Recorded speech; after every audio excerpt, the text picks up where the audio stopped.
Muy pero muy buenas tardes a todos, ¿cómo andan? Uy, qué fuerte que está esto. ¿Cómo están? Bienvenidos a un encuentro más de Orquestas Comparadas, nuestro espacio de los domingos, donde, bueno, nos animamos a hablar un poquito de los estilos de las orquestas, tema que siempre me consultan y siempre es de mucho interés para la gente que me conoce, la gente que toma mis clases de entrenamiento rítmico, siempre se interesa por los estilos de cada una de las orquestas, ¿no? ¿Por qué suena tan diferente cada una de esas orquestas y por qué algunos estilos en particular son tan característicos, ¿no? ¿Qué los hace tan especiales? Creo que así como en los encuentros de entrenamiento rítmico hablamos de ese instinto inconsciente que nos lleva a comprender los acentos de la música sin saber tal vez teoría musical, ¿no? Como que no es necesario el conocimiento teórico muchas veces para comprender cómo funciona el ritmo, ¿no? Y si nos dejamos llevar, entramos rápidamente en código. Creo que con los estilos de las orquestas pasa algo parecido. No hace falta saber la teoría para percibir la diferencia entre un estilo y el otro. Es inevitable que cada una de las orquestas nos genere una sensación diferente. Ya sea las orquestas de tango como una orquesta sinfónica o un grupo de rock o digamos cualquier música que esté sonando, inevitablemente nos genera una sensación y no es siempre la misma sensación. Por eso nuestros gustos, por eso nuestras elecciones y nuestras preferencias, ¿no es cierto? Por un estilo o por otro. Es interesante descubrir a veces el porqué de esa afinidad, tal vez. Y eso es muy personal. Tanto la sensación, ¿no? que tenemos al escuchar las orquestas, como el porqué nos gusta más una que la otra, o nos sentimos más cómodos bailando una que la otra. Hay información, digamos, teórica o algunos datos, digamos, bastante objetivos que, bueno, nos pueden dar como una explicación medio global, pero en realidad cada uno de nosotros digamos, como bailarín, como amante del tango, del género, digamos, ya sea como oyente o como bailarín, cada uno de nosotros tiene un porqué personal de por qué nos gusta más tal vez bailar un D'Arienzo o bailar un troilo. ¿Por qué nos gusta más, por ejemplo, una época, ¿no? Dentro de la orquesta de troilo, que por ahí yo me considero, digamos, no sé si fanático, pero digo, cualquier época de troilo me va a gustar, ¿sí? Igualmente prefiero la época más moderna, ¿sí? La época más sinfónica, digamos, de sus arreglos, que la primera época más bailable. Pero eso es un gusto totalmente personal. Pero al analizar un poquito el estilo de cada una de las orquestas, bueno, uno va encontrando sus propios motivos para llevarse mejor con cada estilo, ¿se entiende? Por ejemplo, me ha pasado tener alumnos, ¿sí? Por ejemplo, que bailan otras danzas, bailan otros géneros musicales. Entonces, claro, hay ciertas orquestas que utilizan ritmos compartidos con otros estilos musicales, entonces claro, es un lugar familiar para el cuerpo, para el baile de alguien que viene de otro género o de otro estilo. Y por ahí para alguien que viene estrictamente del tango, esos mismos recursos son extraños, porque tal vez no los usan la mayoría de las orquestas, ¿sí? O como, por ejemplo, la gente que escuchaba mucho los primeros años del 40, donde la mayoría de las orquestas tocan un estilo relativamente similar. Claro, después al escuchar versiones de los años 50, casi llegando a los años 60, claro, es muy difícil a veces adaptar el oído y digamos, la aceptación de recursos que son claramente el mismo género musical, pero llenos de condimentos y de un montón de matices que en los primeros años de la década del 40 todavía no estaban tan presentes. Entonces, bueno, creo que pasa con todos los géneros, ¿no? Los que por ahí pasa con el folclore también, ¿no? Los que eran fanáticos o amantes de los géneros tipo, los grupos estos tipos, los chalchaleros o los fronterizos, ¿no? Vestidos de gaucho con las guitarras, cantando de una manera bastante particular. Claro, después vienen artistas como el Chango Farías Gómez o como Raúl Carnota, ¿no? Que empiezan a mezclar con otros géneros, con otros ritmos, y a veces es difícil, claro, aceptar que con algo que uno ya lo tenía identificado, ¿no? Uno ya lo había definido, ya lo había pintado, ya le había puesto el moño, lo había dejado ahí, lo comprendía perfecto, y viene alguien y te dice, sí, pero mirá, si lo das vuelta así, mirá cómo funciona, genera otra cosa. Bueno, a veces es apasionante, para algunos es apasionante y para otros es como prefieren dejar todo en su lugar, ¿no? Y en el caso de hoy vamos a comparar dos orquestas que a mí me gustan mucho las dos. Debo decir que me gustan mucho las dos. Son las tandas que me gustan bailar por motivos diferentes, claramente por motivos diferentes. Tanto la orquesta de Ángel D'Agostino como la orquesta de Alfredo Bobby son dos orquestas que me gustan mucho. Y no son precisamente parecidas en su estilo, pero en mi caso me gustan mucho. Y las dos me traen muchos recuerdos porque uno de los lugares donde yo empecé a distinguir la diferencia entre los estilos de las orquestas fue allá en Cochabamba 444, espacio al que yo llegué en los años 2000 y pico, ¿sí? No fui testigo de la década del 90 en Cochabamba, donde tanto Mingo Pugliese como Gustavo Naveira y Olga Besio tenían sus prácticas en días diferentes. Y en ese mismo espacio de Cochabamba 444 durante los años 90 se fue gestando una gran camada de bailarines y maestros que hoy en día son referentes para todos nosotros.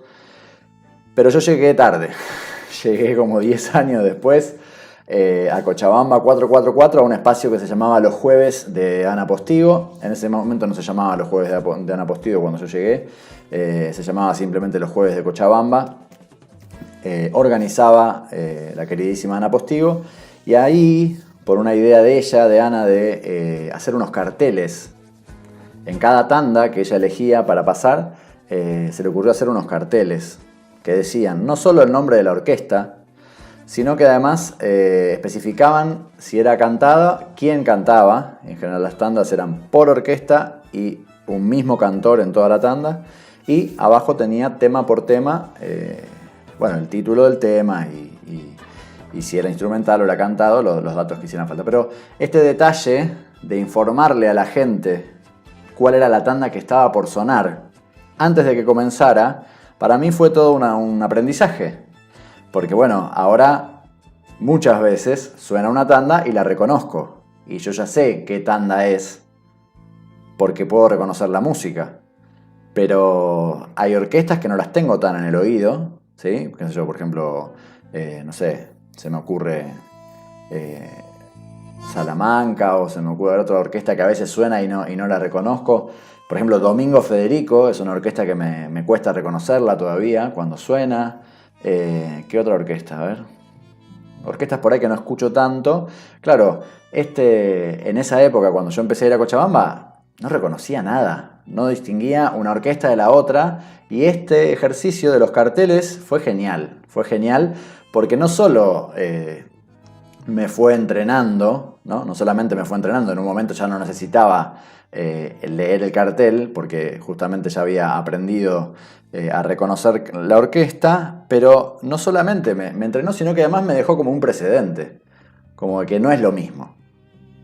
No es lo mismo salir a bailar la tanda de Gobi, en este caso, como salir a bailar una tanda de Rodríguez, por ejemplo, ¿no? O salir a bailar una tanda de D'Agostino mismo, no es igual. Te puede gustar las dos cosas, te puede gustar todo, te puede dar lo mismo, pero musicalmente no es lo mismo. Y en el caso de Ana y de María, que eran las que más o menos tomaban las decisiones de la música en las noches de Cochabamba, había un momento para cada tanda, no era al azar en qué momento de la noche se elegía cada tanda. Estaba muy bien pensado y bueno, la verdad que fue una gran escuela, ¿sí? Yo iba a bailar y a disfrutar, pero fue una gran escuela en ese sentido, siendo que bueno, ninguna de las dos, ni María ni Ana, por ahí son reconocidas como DJs de tango, ¿no? O como gente que haya enseñado, que haya dado clases de eso, pero bueno, yo la verdad que aprendí un montón ahí. Japo, bienvenido Japo. Totalmente, ¿no? Aguante Cochabamba. Por ejemplo, al Japo Vela lo conocí en Cochabamba 444, otra de las adquisiciones de ese espacio genial. Así que bueno, esto de las orquestas comparadas, como saben, no es un espacio para hablar en profundidad científica de cada uno de los estilos, sino que es un espacio donde a través de la comparación de la versión de un mismo tango, agarramos dos orquestas, las escuchamos tocando el mismo tango y entonces podemos entre todos ir sacando algunas conclusiones de por qué la versión, en este caso de Alfredo Gobi, suena distinta a la versión de Ángel D'Agostino. Y al mismo tiempo, casi siempre, nos sucede que descubrimos que cada orquesta hizo su interpretación de la versión original. O sea, además de que tienen características entre ellas distintas, cada una tiene diferencias con la versión original del tango. Generalmente, cuando ponemos los ejemplos de las orquestas que elegimos para comparar, son generalmente a partir de la década del 40 las versiones que escuchamos, porque bueno, este espacio está orientado a la música que solemos bailar en la milonga, ¿sí? Yo trato de enfocar y direccionar todo el análisis que hacemos acá en la música que se suele pasar en las milongas y los elementos de la música que al bailarín, ¿sí?, le pueden llegar a servir de inspiración o de marco para elegir sus pasos o para elegir lo que va a hacer en la pista, ¿sí? Entonces, lo que les decía es que generalmente los tangos que elijo para comparar son a partir de la década del 40, pero casi siempre cuando vamos a la fuente, cuando buscamos la versión original, cuando hablamos de quién lo compuso y de en qué año se compuso, nos vamos mucho más para atrás. En general, en la década del 40, las orquestas grababan tangos que se habían compuesto y ya se habían grabado ya a partir del 20, del 30, ¿sí? Eran como los hits de la época, ¿sí? Entonces, bueno, claro, las grabaciones originales, las primeras grabaciones, casi siempre tienen un estilo muy, muy distinto, ¿sí? Todos sabemos ese gran cambio de la década del 30 al 40, ¿sí?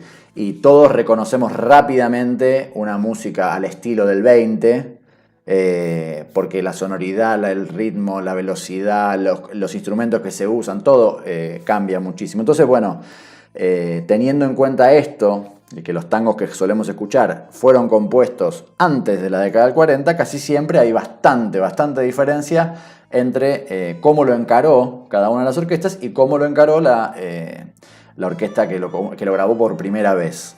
A veces la primera grabación, la más antigua, corresponde al compositor. A veces, solo a veces. En este caso, no. En este caso, no.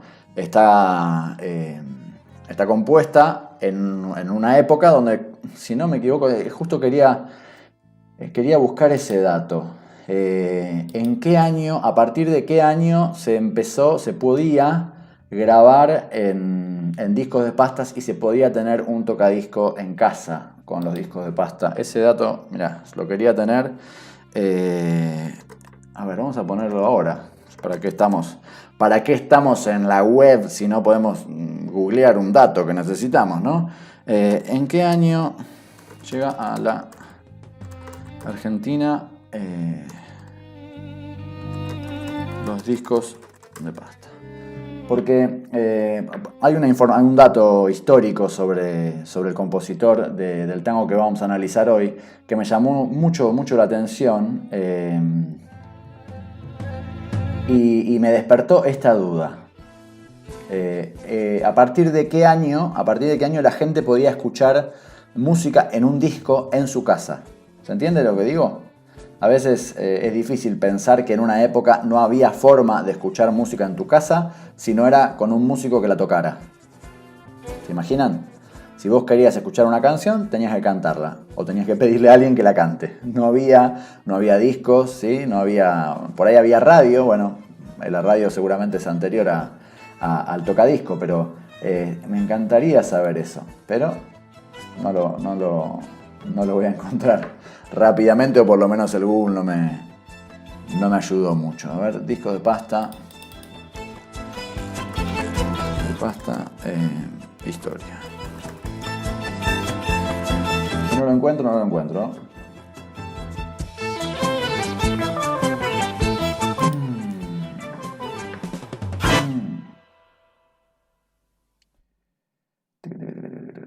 Bueno, no lo encuentro. Para la próxima, tarea para el hogar. Si alguien lo sabe, si alguien que está viendo la transmisión lo sabe, por favor, ahí me pasan el dato. Antes de seguir, les recuerdo que una gran manera de ayudarme a difundir estas transmisiones es los que están viendo esta transmisión por Facebook en este momento. Pueden compartir la publicación en sus propios perfiles para que sus contactos, para que sus amigos se enteren que están viendo este video. Hay otra opción que se llama iniciar video en grupo. También es una manera de que ustedes siguen viendo la transmisión y todos sus contactos se enteran que están viendo la transmisión. Lo único que pasa con el video en grupo es que los que hagan comentarios en su video grupal no llegan a mí. Creo entender que funciona así. Pero si comparten la publicación, sí, no sé, eso ya me marea del ciberespacio, es mi límite de comprensión. Pero bueno, me ayuda muchísimo para difundir este trabajo, que ustedes mientras están viendo la transmisión, que generalmente dura 1 hora y media, lo compartan para que los demás se enteren, sepan que está saliendo en simultáneo por mi perfil de Facebook y por mi canal de YouTube. Y que cuando termina la transmisión, sobre todo la transmisión de las orquestas comparadas, en Facebook Facebook le suele sacar parte de la música a la transmisión.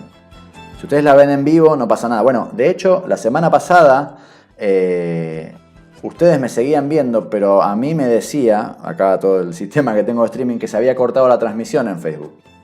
Y cuando terminé la transmisión, directamente me la bloqueó Facebook, por el tema de los derechos de autor de la música que estaba pasando. Entonces, ¿por qué digo esto? Porque durante la transmisión suele funcionar todo bien, la música se escucha perfecto, no nos cortan el audio de la transmisión, pero una vez que termina, queda publicada sin la música. En YouTube eso no pasa. Los que quieran rever la charla, los que hayan llegado tarde y quieran ver el principio, sepan que el canal de YouTube es un mejor lugar para verla y escucharla, sobre todo porque el audio sigue estando ahí. Entonces, les decía, compartiendo la publicidad, la publicación en su propio Facebook, me ayudan un montón, así se entera un montón de gente que estamos saliendo al aire y se suman. Y los que quieran migrar a YouTube, ¿sí? Sé que algunos, por ejemplo, si lo veo por YouTube lo puedo ver en la televisión. Y si lo tengo que mirar por Facebook lo tengo que ver en la compu. Si alguno tiene ganas de tirarse en sillón y verlo en la tele, puede hacerlo acá. Todavía no me acostumbro. En el canal de YouTube, ¿sí? Para también seguir. Y siempre en todos los videos y en todas las transmisiones hay en la descripción links de pago, ¿sí? De Mercado Pago y de PayPal. Mercado Pago para los que están en Argentina, PayPal para los que estén fuera del país, para hacer aportes económicos si pueden hacerlo. Muchísimas gracias, siempre lo digo, a todos los que están haciendo aportes desde el primer día, desde la primera semana. Es buenísimo, superó totalmente mis expectativas y realmente les digo, hago semana a semana, me comprometo a salir al aire porque son un grupo de gente que se sumó desde muy temprano y están todas las semanas acompañándome y apoyando el proyecto, así que muchísimas gracias a los que están haciendo los aportes económicos, que saben en este momento que en Argentina seguimos en aislamiento, ¿no? Seguimos en cuarentena. Y que todas las actividades culturales, ya sea recitales, ensayos o milongas, están totalmente canceladas y parece que viene para largo.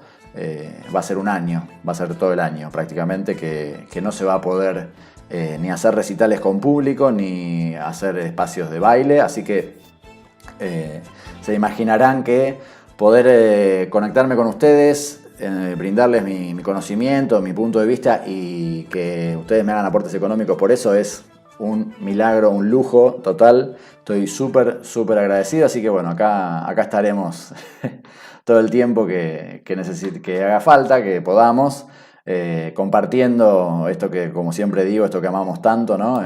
El tango, y cultivándolo de una manera diferente, charlando, conociendo, investigando. Que bueno, no viene nada mal para seguir creciendo en esta pasión por el tango. Muy bien, nos vamos a meter directamente en el tema que elegí, en el tango que elegí para hacer esta comparación, que es ni más ni menos que el tango Racing Club. Es muy, para mí, es muy pintoresco ver cómo las temáticas de los tangos fueron cambiando también con las épocas. Y pensar cómo a principios, ¿sí?, del 1900, tanto la música como el género era algo mucho más barrial. ¿Se entiende? Hoy pensamos el tango como un fenómeno global. En general, los que estamos dentro del mundo del tango, ya sean músicos, bailarines, pensamos el tango como un fenómeno global.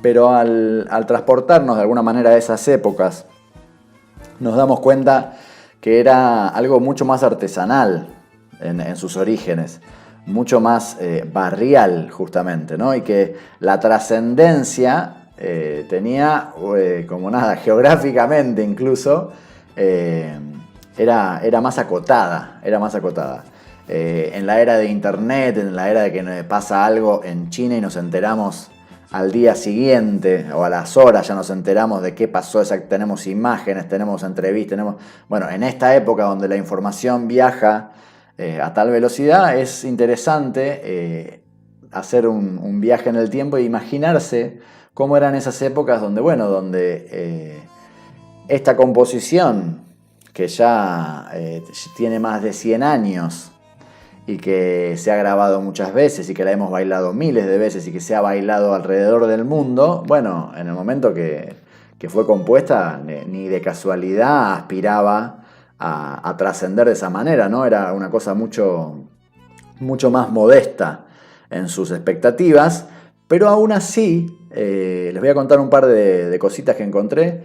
Aún así, fíjense cómo hay cosas que pasaban en esa época de esto como si fuera, no me sale la palabra hogareño, pero no es hogareño lo que quiero decir. De esta cosa tan humilde, tan artesanal, que dejó de pasar. Que dejó de pasar y que es muy difícil que pase hoy en día. Por ejemplo, Vicente Greco, compositor de la música de este tango Racing Club. Como saben, hay varios tangos compuestos a clubes, ¿sí? A clubes de fútbol. Por eso hablo de lo barrial, ¿no? Como de, bueno, soy hincha de Racing, le hago un tango a Racing, así, de una.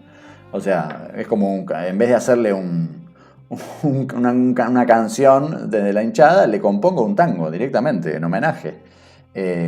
Y Vicente Greco, ¿sí?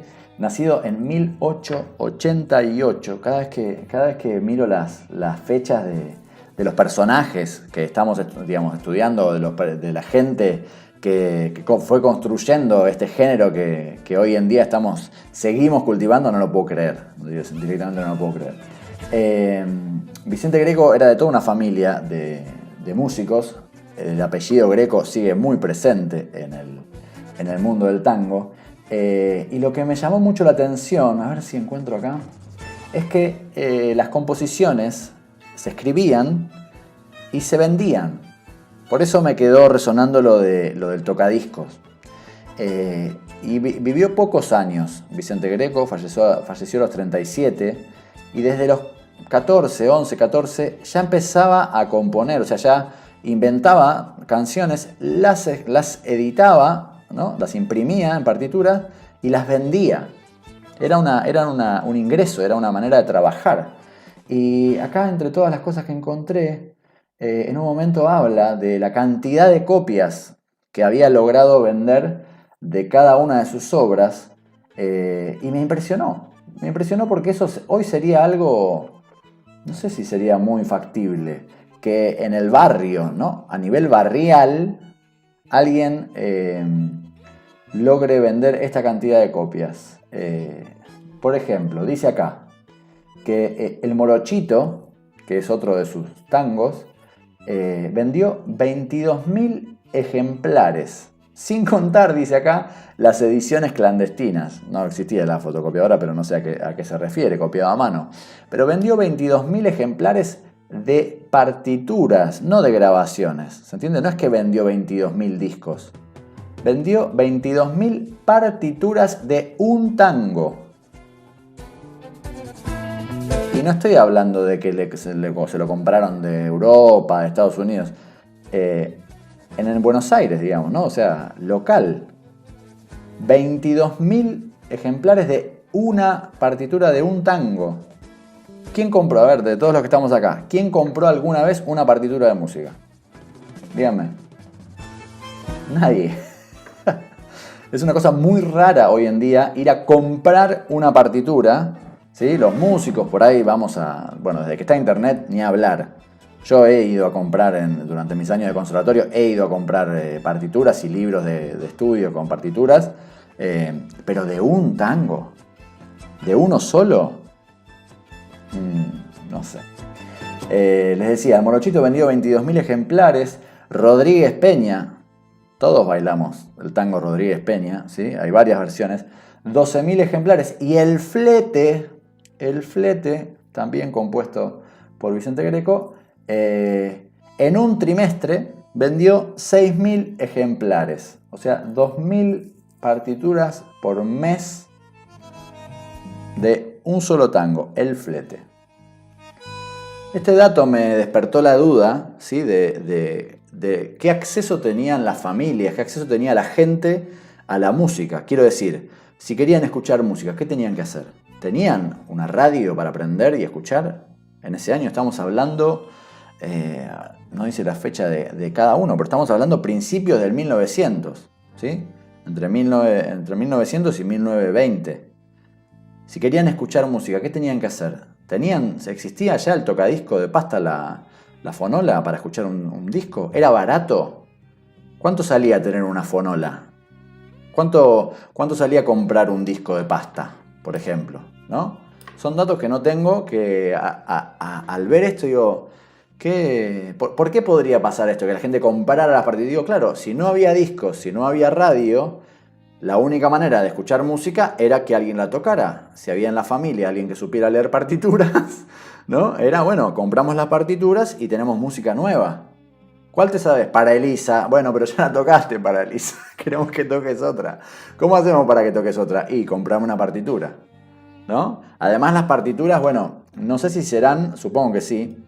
Está lo que se llama las partituras editoriales, que son una especie de resumen de las composiciones, ¿sí? Muchas veces hablamos de esto cuando a la hora de poner un ejemplo del arreglo de la orquesta, todos me piden la partitura o encuentran en internet la partitura, pero claro, la partitura que solemos encontrar, que generalmente son 2 hojitas y que está así muy solo para piano, esa partitura es una especie de resumen de la composición. No guarda todas las notas que después, por ejemplo, Alfredo Gobi toca en su arreglo.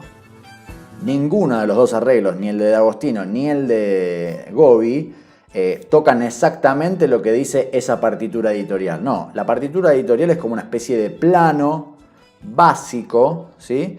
Donde el compositor deja bien en claro sus ideas musicales, pero desde la composición, no desde, digamos, la decoración sería, ¿no? Es un plano bien estructural, no tiene demasiado detalle. Por ejemplo, suele ser una partitura solo para piano, y la orquesta típica tiene un montón de instrumentos, además del piano, que hacen otras cosas. Mientras el piano hace una cosa, los otros instrumentos hacen otras.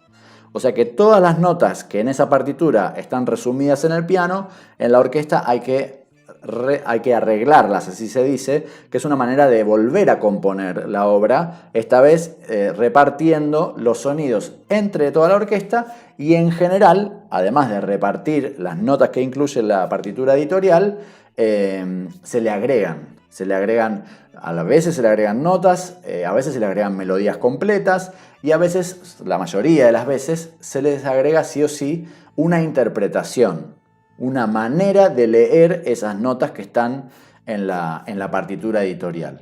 Entonces, bueno, al ver estos datos de la cantidad de partituras que se vendían, me resonó esa duda.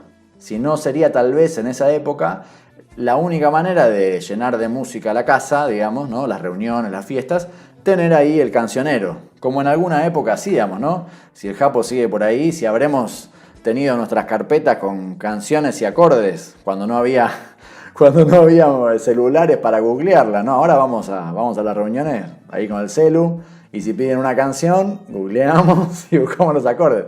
Pero si habremos juntado carpetas con repertorio, ¿no? Letras y acordes de un montón de canciones por si había ganas de cantarlas. De repente me imaginé un patio, una casa de familia y estos tangos, el Flete, Rodríguez Peña y Racing Club, que es el que vamos a comparar hoy, tocados por alguien de la familia a través de la partitura porque era la única manera de escucharlos, ¿no? de compartirlos y de escucharlos. Bueno, entonces vamos a comenzar escuchando la grabación más antigua que yo encontré de este tango toda manchada con vino, me dice el Japo, la carpeta, ¿no? La carpeta de las letras, seguro. De farra en farra son sellos, es como un pasaporte. Es como el sello del pasaporte. En cada farra tiene que haber una mancha de vino, ¿sí? Un poquito de chimichurri que ahí que se mezcló, algunas, ¿no? Un poquito de brasa, ¿viste? Moviste ahí las brasas y después agarraste la hoja, te quedó manchada. Está bien, es un sello de pasaporte. En cada farra un recuerdo. Bueno, les decía, la grabación más antigua que yo encontré de Racing Club pertenece al sexteto de Carlos Di Sarli, formación anterior claramente a su orquesta típica. Y es del año 1930, si no me equivoco. Déjenme que voy preparando. Sí, ahí está. y es del año 1930. Es la grabación más antigua que encontré, que siempre usamos de referencia una versión antigua para justamente para después comparar las dos versiones de las dos orquestas que elegimos para hoy, la de Gobi y la de Agostino. Pero para arrancar, vamos entonces a escuchar al sexteto de Carlos Di Sarli, digo bien, tocando Racing Club, ¿sí? De nuestro prolífico, ¿sí? Vicente Greco. ¿Están listos? Vamos ahí.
Buenísimo, ¿no?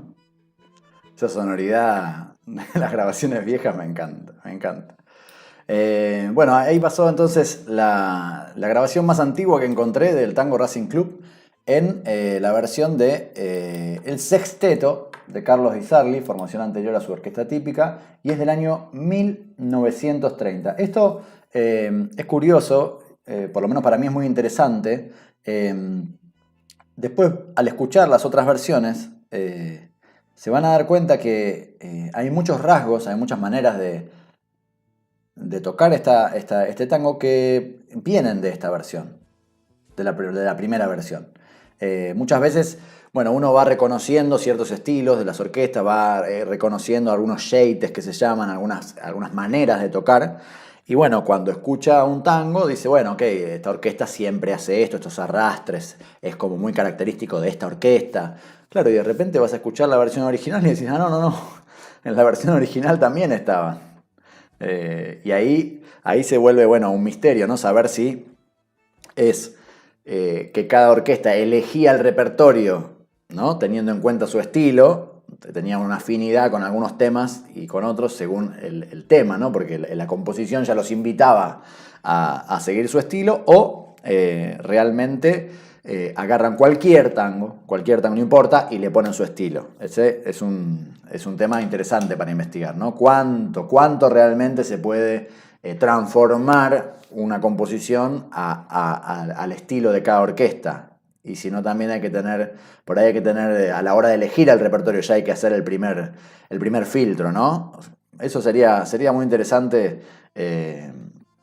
Sería muy interesante ver los límites de la adaptación, ¿no? Los límites del arreglo para transformar una composición en algún estilo. De hecho, les contaba que al preparar estas charlas me di cuenta que hay ciertas orquestas que comparten varias grabaciones, o sea, que han grabado los mismos tangos y se arman como parejas, digamos, de versiones, ¿no? Y algo de eso, algo relacionado con esto, ¿no? Con elegir bien el repertorio tiene que haber. Pero bueno, en el día de hoy vamos a comparar, les decía, vamos a empezar con la versión de Ángel D'Agostino para finalmente meternos en el estilo de Alfredo Gobbi. La versión de D'Agostino, como les decía, son dos orquestas que a mí me gustan muchísimo, pero muchísimo. Y lo que vamos a hacer es... mirá vos. Bueno, no importa. Lo que vamos a hacer es escucharla completa, como hacemos siempre, y después nos detenemos con el dibujo gráfico de la música a analizarla un poquito. Lo primero que vamos a tratar de escuchar en la versión de D'Agostino es, como siempre, qué hace con el tempo, qué hace con la velocidad, ¿sí? Ya todos saben que hablamos mucho en estos encuentros, hablamos mucho de las charlas que da Ignacio Barchowski acerca de los estilos fundamentales del tango. Esto lo digo porque la manera de escuchar la música o mi propuesta de cómo abordar la escucha de la música está 100% inspirada en la manera que propone Ignacio en sus charlas. Esto es, primero, porque me parece genial, me parece brillante. Yo aprendí mucho escuchando sus charlas de los estilos fundamentales, pero además porque sé que muchos de los que ven estas transmisiones también han ido a las charlas de Ignacio. Me parece una gran idea, digamos, sumar, ¿no? O sea, si ya aprendieron este código, bueno, sigamos por ahí, porque además es un código muy bien pensado, digamos, y muy útil para la escucha musical. Entonces, como les decía, lo primero que vamos a tratar de registrar es qué pasa con la velocidad, con el tempo. Si es constante, ¿sí? Si es fluctuante, si va lento, después rápido, después si va cambiando, o si es constante. Y en el caso de que sea constante, les voy a pedir que le pongan un adjetivo a la sensación que les da ese andar, esa velocidad. ¿Sí? Esta parte es como la nuestra, ¿no? La de ponerle adjetivos y sensaciones es más de acá, de orquestas comparadas. Escúchenlo. Primero hagan la parte como analítica. Ok, es fijo, es fluctuante, no sé qué. Pero bueno, una vez que ya lo tienen, traten de buscar un adjetivo, una palabra que describa qué sensación les da el andar, la cadencia que tiene la orquesta de Ángel D'Agostino. Preparo acá la música. Y... ¿Viene? Ok, ahora sí. Preparo la música y nos vamos.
Perdón, ahí pasaba entonces la versión de Ángel D'Agostino. El estilo de D'Agostino es un poco inconfundible.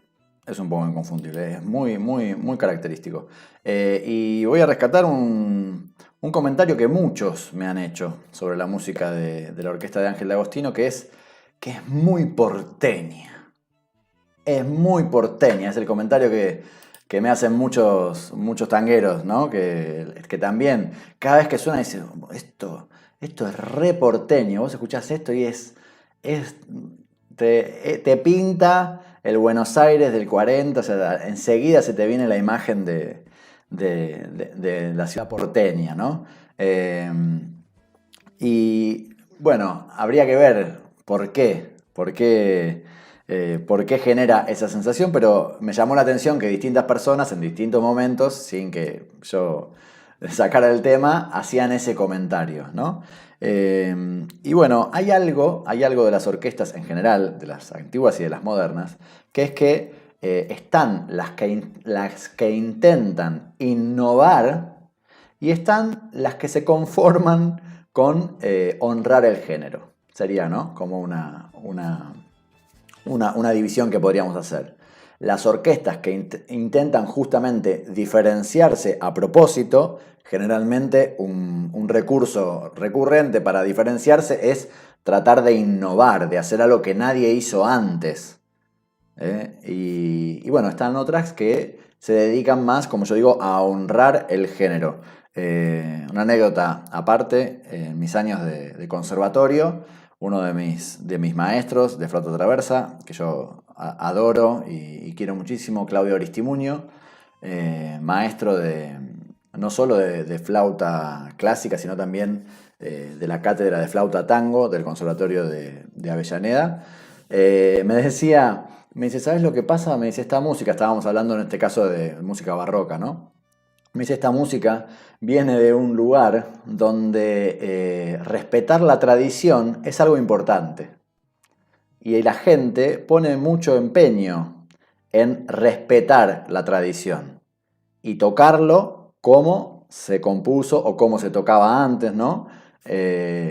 Y me hablaba de eso, como de un poco de la idiosincrasia de cada lugar, hace que cuando vos te enfrentás a una obra que ya fue compuesta y que ya fue grabada, bueno, podés o intentar honrarla y ejecutarla de la manera más respetuosa posible, o podés agarrar y hacer tu versión y hacer lo que se llama una interpretación más que una ejecución, ¿no? Y eso excede el género del tango, eso pasa con todo, pasa con un texto, pasa con una obra de teatro, pasa ¿no? con cualquier hecho artístico, digamos. Uno puede intentar respetar, ¿sí? Sin llegar a la cosa tipo cover, ¿no? A la cosa tipo imitar y vestirse igual y hacer todo igual, pero digo, uno puede tratar de respetar las reglas que ya están impuestas o romperlas y hacer algo innovador. Bueno, yo creo que la orquesta de Ángel D'Agostino en ese sentido es una orquesta que no pretende innovar. Simplemente pretende llevar como a un nivel muy, digamos, muy, muy rico, ¿sí? El género con los códigos y como con las reglas del género, ¿sí? Del tango de esa época.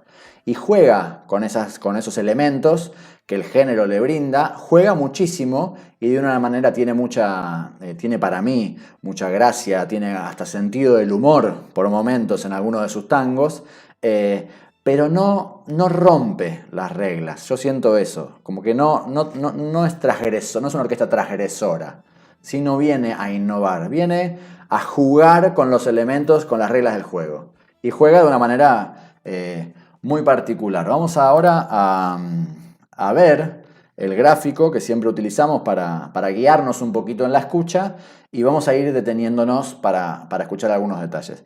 Respecto de la velocidad, que fue la consigna que les propuse, creo que estamos todos de acuerdo, ¿no? El tiempo es constante, ¿sí? No hay grandes cambios de tiempo. De hecho, las pequeñas sensaciones de cambio de tiempo que hay, ahora las vamos a ver, tienen que ver con el fraseo y no con el cambio de tempo. El tempo sigue fijo, pero algunos recursos que utiliza en cuanto a la orquestación nos hacen respirar un poco, o sea, nos sacan de la maquinita nos dan un poco de aire, nos hacen sentir que esto tiene un recorrido, digamos, ¿cómo se diría?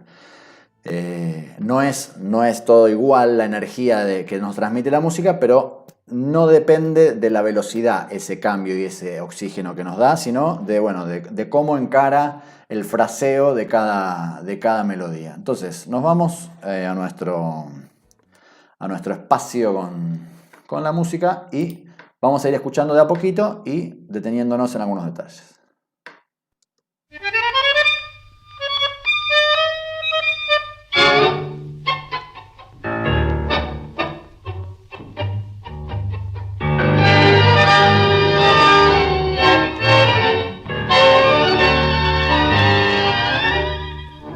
Bien, lo primero que quiero destacar, y que en esto del gráfico nos ayuda un montón, es que, fíjense, lo voy a achicar un poquito. Todos saben que lo que es... Bueno, no me cambia mucho el color, pensé que me iba a cambiar el color. Si hago así y lo destaco así. No, tampoco. Bueno, lo que es el alto del dibujo musical representa el volumen. ¿Sí? Cuanto más alto se ve el dibujo musical es porque ese sonido tiene más volumen. Y cuanto más cerca del centro de la línea central se encuentra el dibujo, significa que el volumen es mucho menor. Si yo voy ampliando, ¿sí? Si yo voy ampliando, se empieza a ver la onda de sonido como en su total esplendor, ¿sí? Pero esta información a nosotros no nos sirve mucho. Sí nos sirve entender, ¿sí? el volumen al que está sonando cada cosa. ¿Por qué digo esto? Porque fíjense esta diferencia. ¿Estoy bien? Sí. Fíjense cómo vamos a hacer acá, hay más matices, mirá.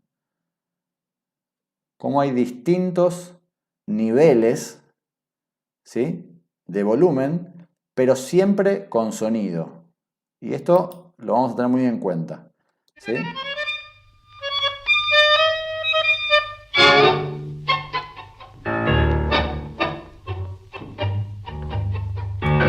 Escuchan, a partir de acá escuchemos, mirá. Esto lo voy a... Bueno, a partir de acá, escuchen cómo suena una melodía acá y cómo responde con este cambio de volumen tan abrupto.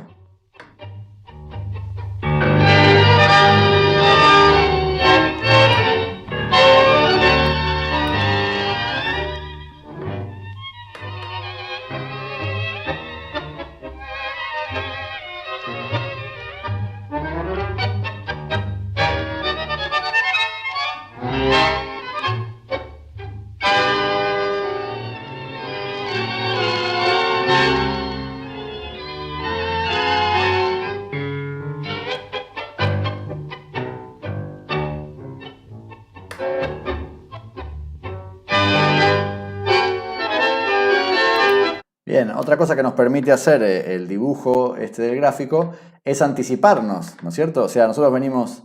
Perdón, ¿qué estoy haciendo? Ahí está. Nosotros venimos escuchando de acá, ¿no? Y lo que escuchamos es un susurro, pero ya estamos viendo que se viene el tsunami, ¿no? Lo estamos viendo acá. Entonces, claro, al escuchar, si no conocemos la versión, no sabemos qué viene, pero al verlo acá en el dibujo, nos permite entender un poquito este juego con el volumen, este juego con la intensidad que tiene, ¿no? Y si bien todas las orquestas juegan con esto, y quería hacer este comentario de cómo van cambiando las épocas respecto de los recursos expresivos, toda la música pop, digamos, desde los 70 para acá, cada vez intentó que la masa sonora de la canción fuera lo más plana y grande posible durante toda la canción, sin importar la cantidad de instrumentos que estuvieran sonando.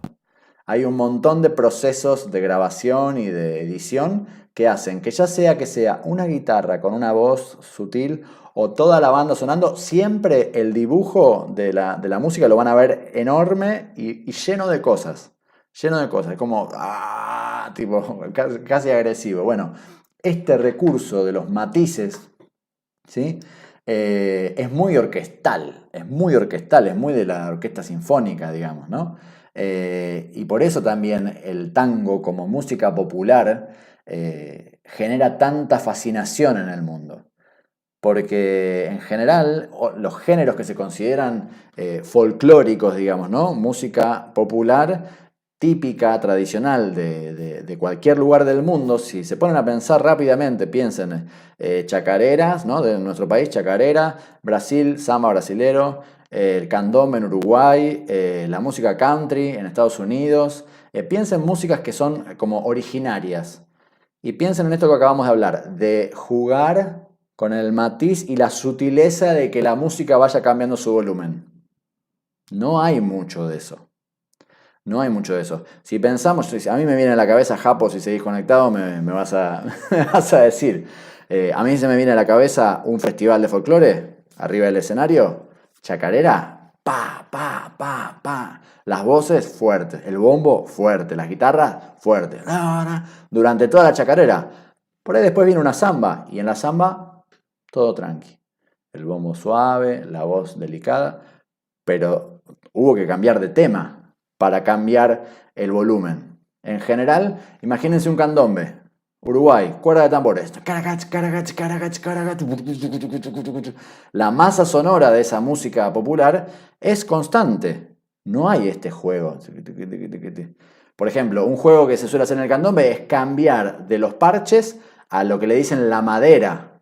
Entonces cambia la masa sonora, ¿sí? De lo que hablábamos en uno de los primeros encuentros, la densidad sonora cambia, pero porque cambia, pasamos de caracata, caracata, caracata, cambia directamente el recurso, ¿sí? Pero dentro de la ejecución no es muy común, ¿sí? En samba brasilero pasa lo mismo, no es muy común jugar con este nivel de sutileza. Y el tango no deja de ser una música popular, no deja de ser una música folclórica, ¿sí? Es parte de nuestra identidad cultural y tiene este tipo de detalles que son muy de la música académica, muy de la música sinfónica. Creo que ahí también radica un poco la fascinación del mundo entero por este género, ¿sí?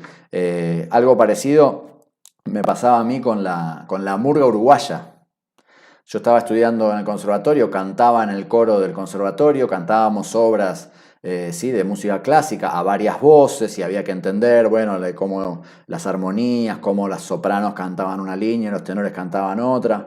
Y de repente un día escuché una murga uruguaya cantando a 4 o 5 voces, o sea, totalmente popular, transmisión oral, sin partitura, sin nada, y un arreglo coral increíble, con unas rítmicas súper complicadas, y encima hablando y que se les entendía lo que se decía. No sé si alguna vez escucharon una obra coral, pero en general no se entiende lo que se dice cuando canta un coro. Se pierde la fonética de las palabras. Y yo pensé que era digamos, un problema del español o de los coros que cantaban música en español, pero tuve la suerte de poder charlar con gente, por ejemplo, nosotros cantábamos obras corales que eran en alemán y tuve la suerte de poder preguntarle a un alemán si en Alemania, cuando cantaban en alemán los coros, se les entendía. Me dijo, no, nunca se les entiende. O sea que hay algo del fenómeno coral que hace difícil que se entiendan las palabras. La murga uruguaya no solo canta varias voces sin partitura, sino que además hablan y se les entiende lo que dicen. Es genial. Creo que con el tango pasa algo parecido. Tiene recursos de la música clásica en una música totalmente popular, como veíamos recién en el ejemplo de esto de componer un tango y salir a vender la partitura, de una cosa que nace como algo barrial, ¿sí? Pero bueno, tiene estos elementos. Así que primer elemento destacado de la orquesta de Ángel D'Agostino en esta versión de Racing Club es cómo utiliza los matices, los cambios de volumen. A mi entender, y lo voy a resumir un poquito, si ven el dibujo, juega con los contrastes de matices, más que con los matices, con los contrastes, de algo muy suave a algo muy fuerte repentinamente, y al revés, ¿no? Juega con esto. Vamos a seguir escuchando, vamos a agarrar un poquito de acá, a ver.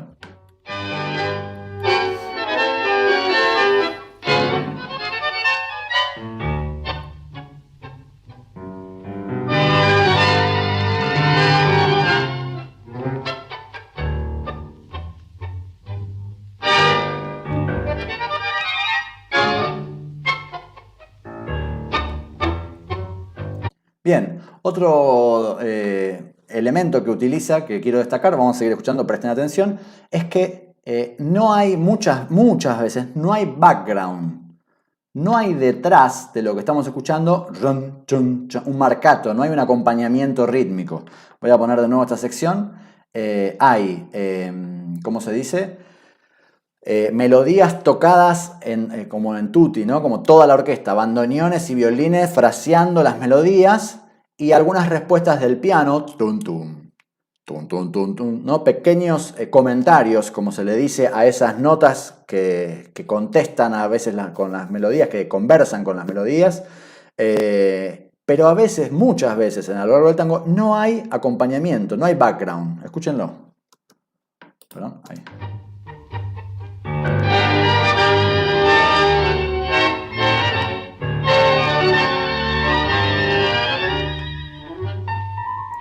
Y ahora aparece suave y sutil.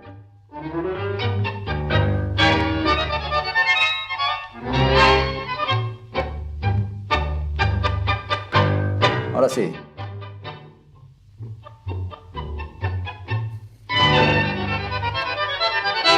Ya no hay marcato.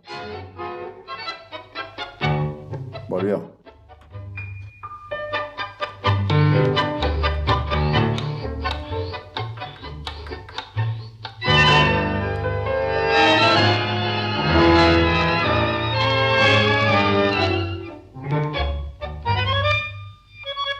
No hay marcato.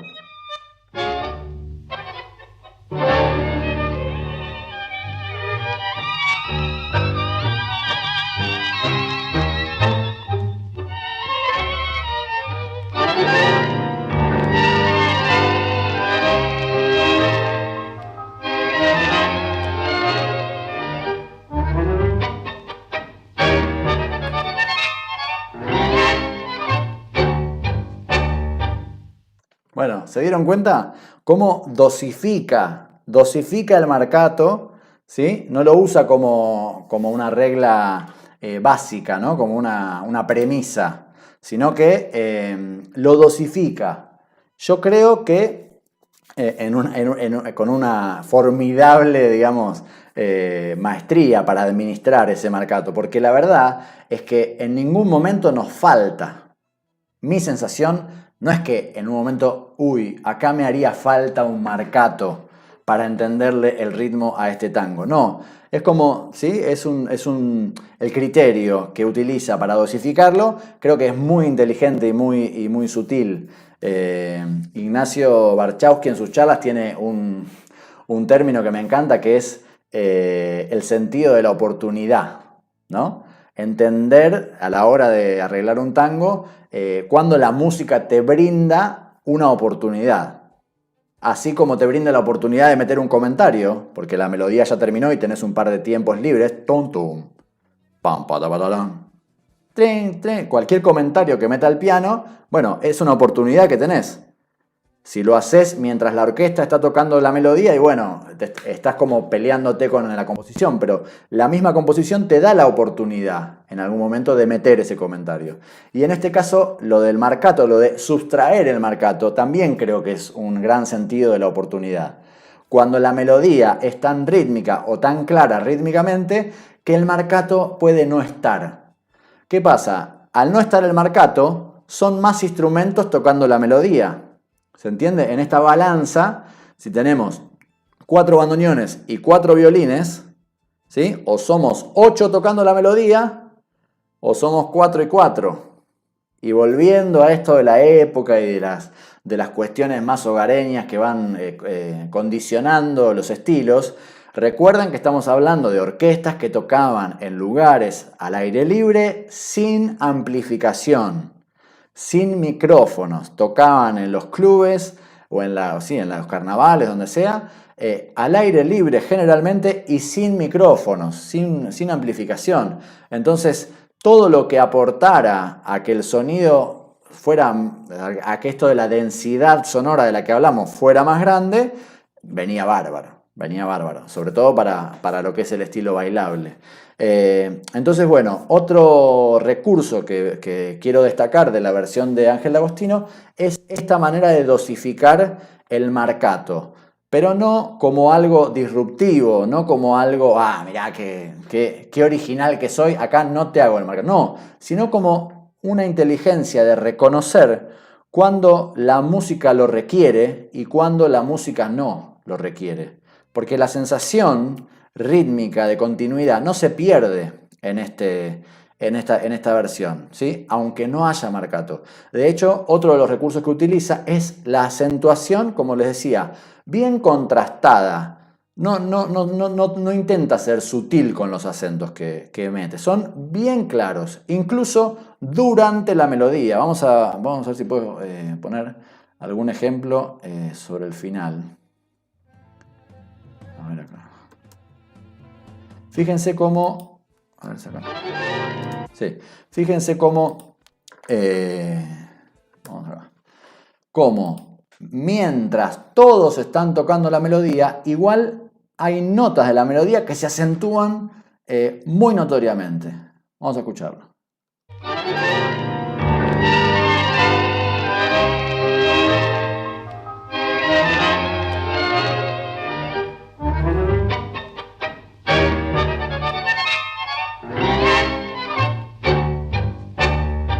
¿Se dan cuenta? No hubo marcato. En todo ese fragmento no hubo marcato. Pero se entendió claramente hacia dónde iban los acentos de la melodía. ¿Sí? Aunque las notas estén ligadas y aunque lo pueden observar en el mismo dibujo musical, ¿ven? Durante muchos fragmentos no hay cortes abruptos. Durante otros sí, pero de este fragmento, fíjense. Ese fragmento es toda una masa sonora. No hay cortes, pero dentro de esa masa sonora hay sonidos que están más acentuados que los otros, sin dejar de tocar. Vamos de nuevo. ¿Tengo que volver para atrás? Sí, tengo que volver para atrás.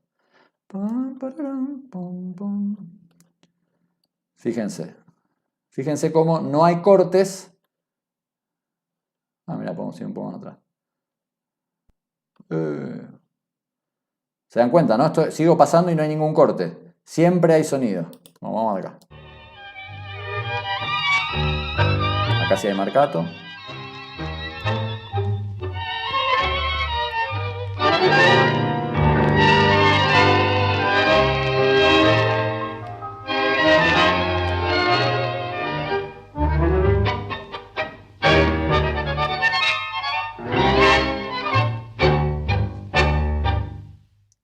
¿Se entiende? Entonces, la orquesta de Ángel D'Agostino no precisa del marcato para comunicarle a los bailarines el andar del tema. Prescinde a veces del marcato porque con la acentuación de la melodía ya es más que suficiente. Ahora, ¿qué consecuencia tiene este recurso? Bueno, la cantidad de capas, tema del que hablamos muchas veces, se reduce. Al tener, ¿no? Es como, yo de fútbol no entiendo nada, pero digo, es como mandar todos al frente, es como mandar todos arriba. Y si mandás los 10 jugadores arriba, abajo no queda nadie defendiendo, ¿se entiende? Entonces, bueno, esto tiene su precio. Mandar a toda la orquesta a tocar la melodía, ¿cuál es el precio que tiene? Que no hay nadie detrás, no hay una segunda capa. Ahora, no es ni malo ni bueno. Hablábamos de esto, ¿no? De honrar el género. Para la pareja que está en la pista, que la información sonora que te están dando sea menos, muchas veces ayuda, alivia. ¿Sí? El último encuentro que hicimos fue comparando dos orquestas que en ese sentido son todo lo contrario. La orquesta de Pugliese con la orquesta de Piazzolla. La cantidad de información al mismo tiempo que hay en esas orquestas hace que tengas para elegir a la hora de escuchar. En el mismo momento, en el mismo instante de la música, tenés una cantidad de capas y de matices dentro del arreglo que podés elegir. Tenés para todos los gustos. Tenés la melodía, tenés el marcato, tenés la segunda voz, ¿sí? La capa del medio, el que a veces le decíamos contracantos. Entonces, en este caso, fíjense cómo D'Agostino lo hace de una manera como más, sería más aséptica, ¿no? Es como, está claro, mira, la melodía es esta y los acentos son estos.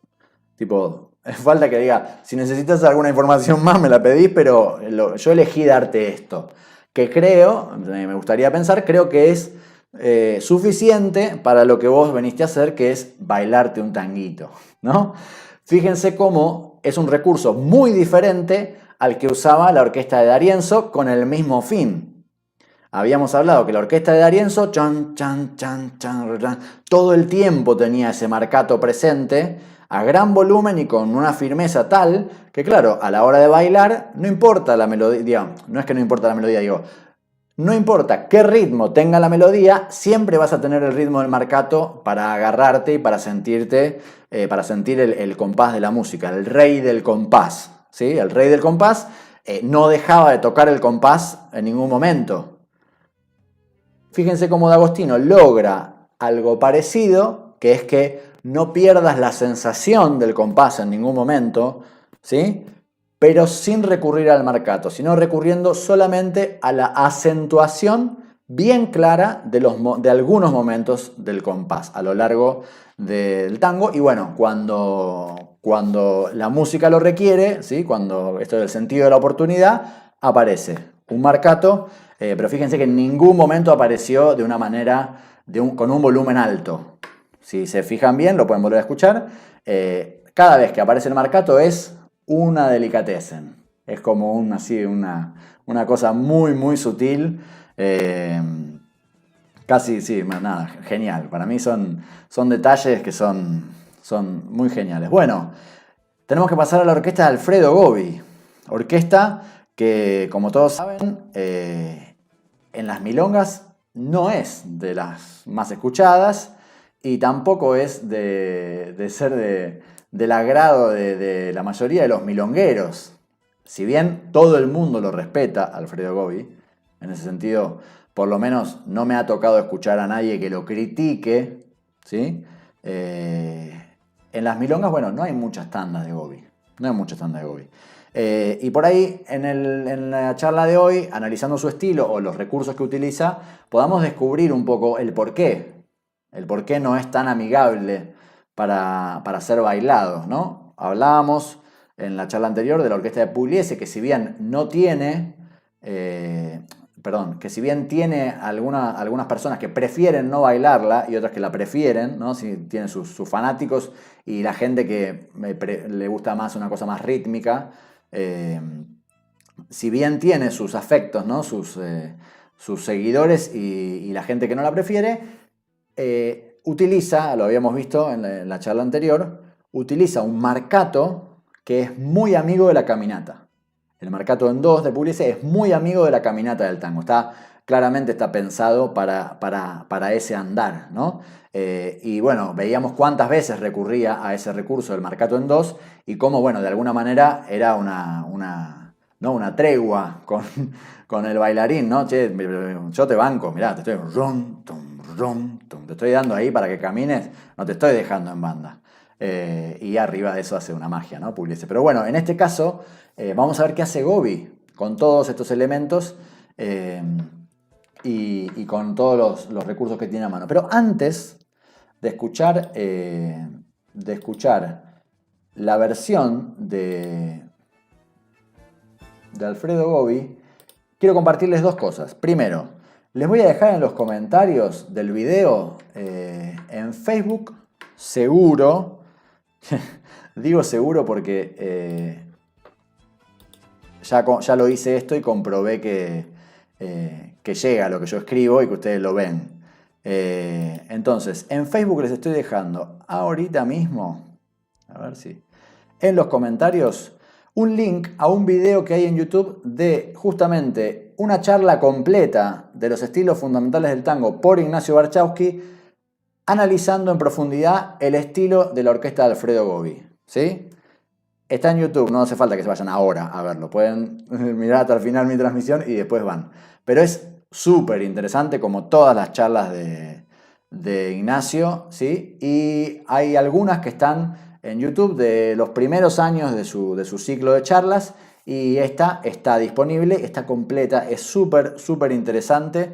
Y bueno, aborda mucho más en profundidad el estilo de la orquesta de Gobi. Y nada, y justamente es algo que él destaca todo el tiempo.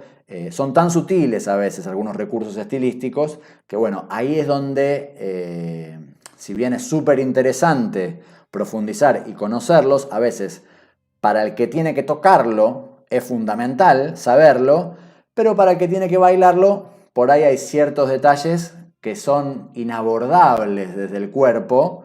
Estoy hablando de un baile social, de un baile improvisado, de un baile casual, ¿sí? Es como que uno, bueno, cada uno me dirá qué nivel de detalle o qué nivel de sutileza quiere manejar en la interpretación, ¿sí?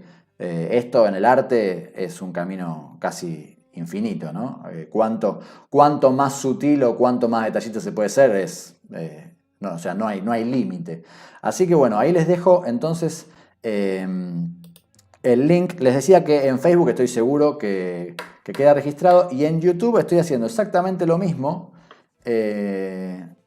Desde la plataforma que yo uso para streamear, pero bueno, no sé si después queda en YouTube. Me da la impresión de que yo lo escribo acá y en YouTube no aparece.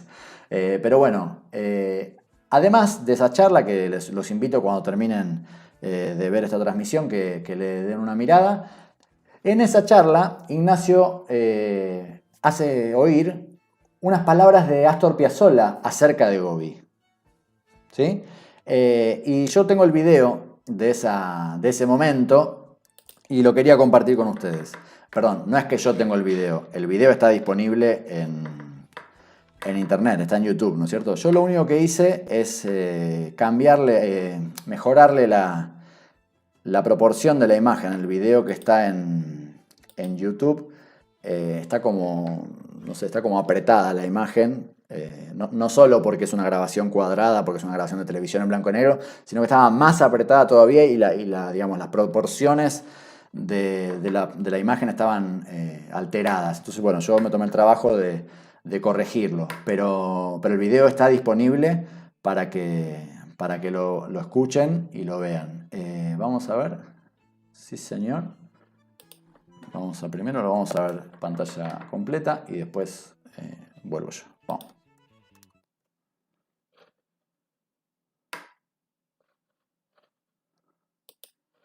No se escucha, ¿no es cierto? ¿No se escucha? ¿Por qué no se escucha?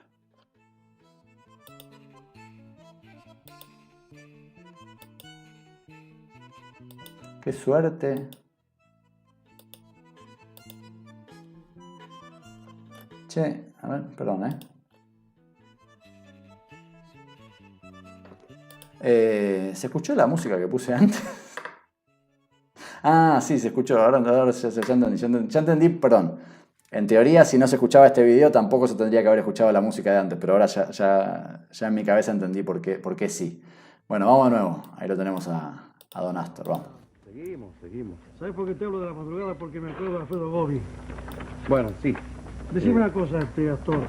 Tú escribiste ese retrato de Alfredo Gobi inspirado en la amistad que tú tenías con él. No tenía. Por lo músico que era. No tenía gran amistad con Alfredo. Es decir, era amigo de Alfredo Gobi. Pero más que la amistad de Alfredo Gobi fue la admiración. Yo tenía, me acuerdo, 19 años. Él vivía a la vuelta de mi casa. Cuando estaba soltero, en Rivadavia y Rioja. Me acuerdo que me fui hasta la casa de él. Yo todavía no había empezado a arreglar, no sabía nada de arreglos, pero yo estaba tan entusiasmado como escribía Alfredo Gobi, que fui hasta la casa, le golpeé a la puerta y le dije, yo quiero comprar un arreglo suyo para ver cómo escribe. Entonces Gobi dice, yo no vendo mis arreglos, yo no sé, es muy tímido era, un tipo realmente extraordinario. Era un bacanazo, ¿no? Sí, un hombre muy bien, prototipo así del porteño, así del hombre de tango. La noche. Y te puedo decir una sola cosa de Alfredo Gobi, que ojalá lo dijeran muchos que no lo dicen nada más, pero Alfredo Gobi fue el padre de todos, el padre de Osvaldo Pugliese, el padre de Aníbal Troilo, el padre de Salgán, el padre de Astor Piazzolla, el padre de toda la gente que quiere hacer música en el tango. Él fue el iniciador prácticamente. ¿Cuándo fue la orquesta de Gobi Pugliese? Porque él fue el que aportó todas las ideas de esa buena música que hoy en día hace Osvaldo Pugliese. No le quito mérito a Pugliese, al contrario, creo que es uno de los hombres más importantes del tango tradicional. Pero mucha gente se olvida de Alfredo Gobi. ¿Y el abuelo quién fue? ¿El abuelo de quién? Si él fue el padre del vanguardismo, ¿quién fue el abuelo? El abuelo, nunca me hicieron esa pregunta. ¿De Caro? No digas de Caro abuelo, ahí después se la... Perdón. Decía, qué manera de arruinar un momento genial con una pregunta tan vacía. Bueno, escucharon, ¿no? Don Astor Piazzolla, personalidad que si algo se ha dicho de él es que era un soberbio. Astor Piazzolla, primero, aportando un dato más a lo que vimos la semana pasada sobre su personalidad. El tipo, a mí me gusta cómo arregla Gobi. Voy, le toco la puerta y le compro un arreglo. ¿No? ¿Se acuerdan? La semana pasada vimos, ¿no? Que se metió por la ventana del departamento donde estaba parando Gardel en Nueva York. Después le fue a tocar la puerta a Arthur Rubinstein después de verlo en un concierto de Colón. Y ahora mirá, lo que cuenta de Gobi sigue firme, sigue fiel a su filosofía. Pero, como decía, Piazzolla, que si algo se ha dicho de Piazzolla es que era un soberbio, mirá cómo se toma el tiempo y el trabajo de dejar bien en claro que hasta él mismo se considera una consecuencia de la música de Alfredo Gobi. Nombró a todos, dijo el padre de todos los que intentamos hacer música dentro de este género. No es una pavada lo que dijo. Y no es una pavada que venga, pero me parece que justamente que sea él quien lo dice, me parece que le da muchísima más importancia. Y hablamos...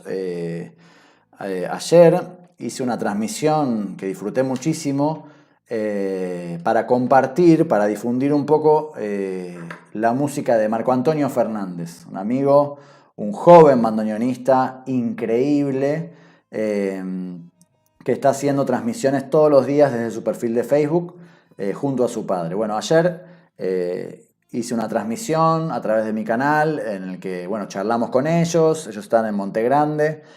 Charlamos un poco, compartimos y además ellos tocaron en vivo para todos nosotros. En esa charla yo mencioné esto que viene saliendo y viene surgiendo muchas veces en nuestros encuentros, que es como dentro de la historia del género del tango hay muchísimas personalidades, muchísimas personas fundamentales que han sido influyentes del resto de los artistas del género, pero no necesariamente eso les da un rango de popularidad.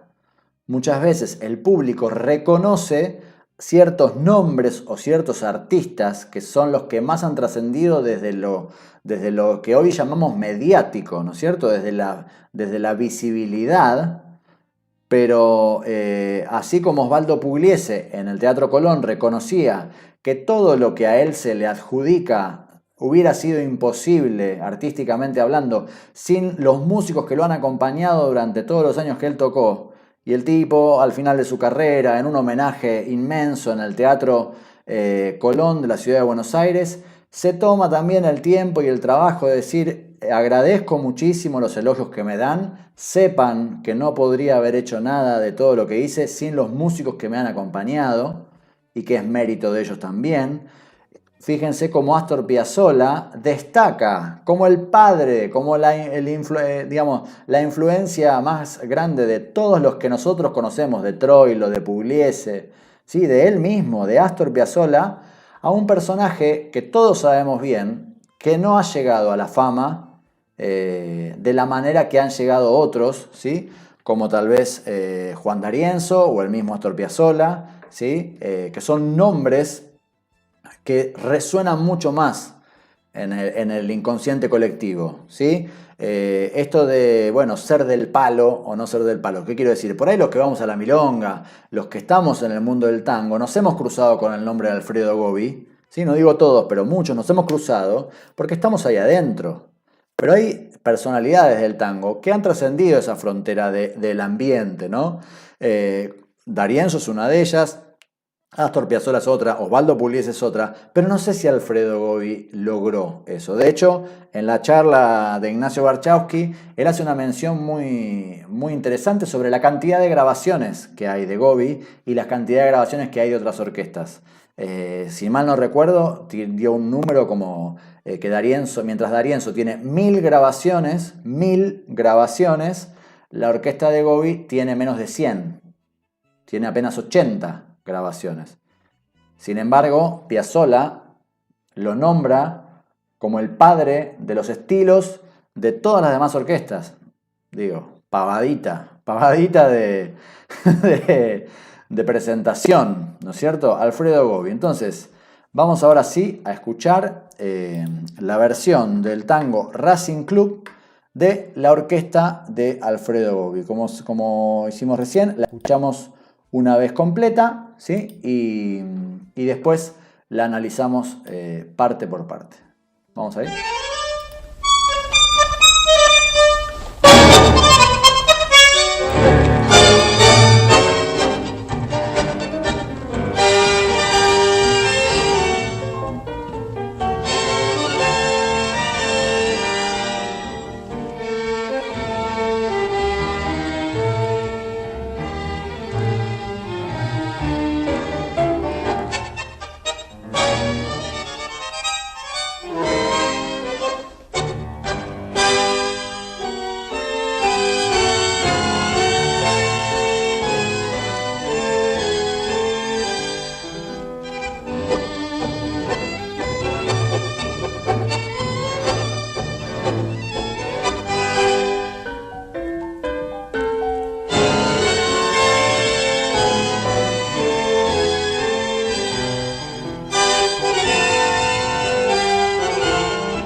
Cómo me gusta, por favor, cómo me gusta esta orquesta. Me mata esta orquesta, es impresionante. Bueno, como siempre, en general, a una orquesta la escuchamos de una manera más analítica y en la otra comenzamos, sobre todo en este tipo de orquestas, comenzamos por el tema del adjetivo, ¿sí? Lo que hablábamos antes, la sensación que nos genera. ¿Cómo podríamos describir la sensación que nos genera escuchar esta versión? ¿Sí? Antes no compartimos mucho, no leí que me hubieran escrito que le generaba la velocidad de que hablábamos de Ángel D'Agostino, pero en el caso de esta orquesta de Alfredo Gobi, ¿qué sensación, la primera impresión, así como honestidad brutal, qué sensación les dio esta sonoridad? ¿Sí? La velocidad no es muy distinta a la de Alfredo Gobi, para nada. Algunos recursos están, digamos, repetidos en el sentido de el fraseo de toda la orquesta, está también.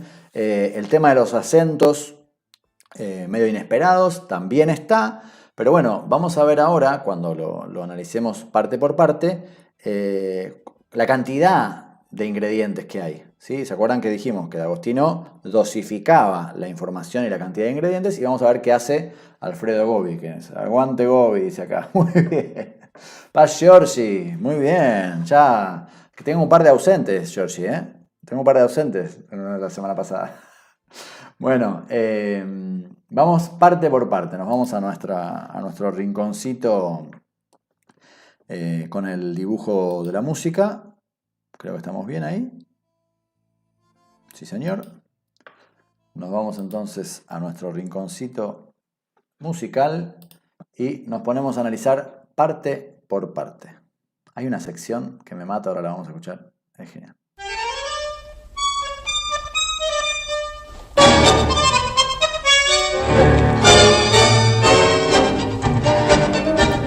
Bien. Ahí en el principio se ve claramente el tema del contraste, ¿sí?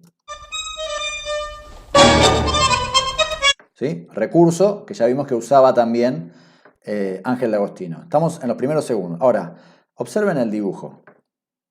Observen el dibujo de todo el tema, ¿no? Lo achico lo suficiente. ¿Se dan cuenta? A ver si podemos ver el de D'Agostino.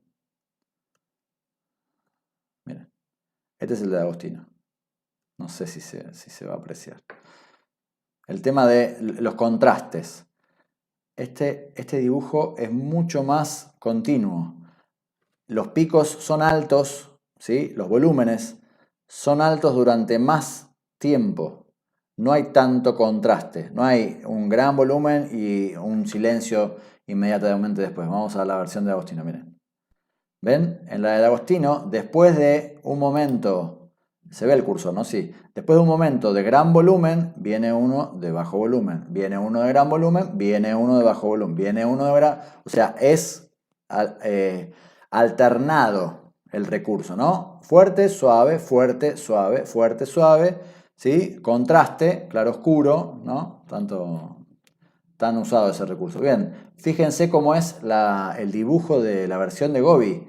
No hay tanto contraste.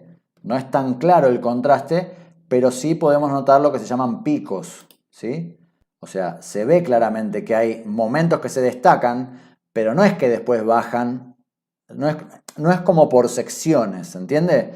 Por ahí en la versión de D'Agostino era más por secciones, tipo 2 compases de una cosa, 2 compases de otra cosa, ¿no? Como más ordenadito. Acá es un juego mucho más interactivo, mucho más vertiginoso. Entonces, al principio sí, al principio va.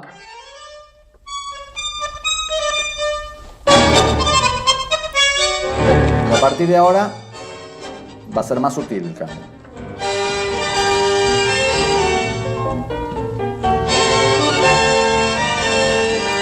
Bien, y perdón.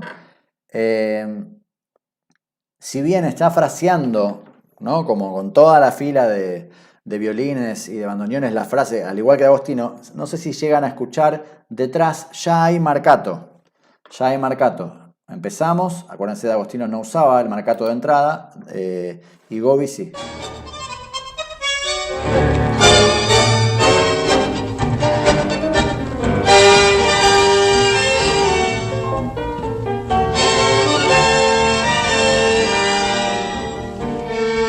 Bien. Piano, mano izquierda del piano y contrabajo arrancan marcato en 4 de entrada. De entrada. Pero ¿qué pasa?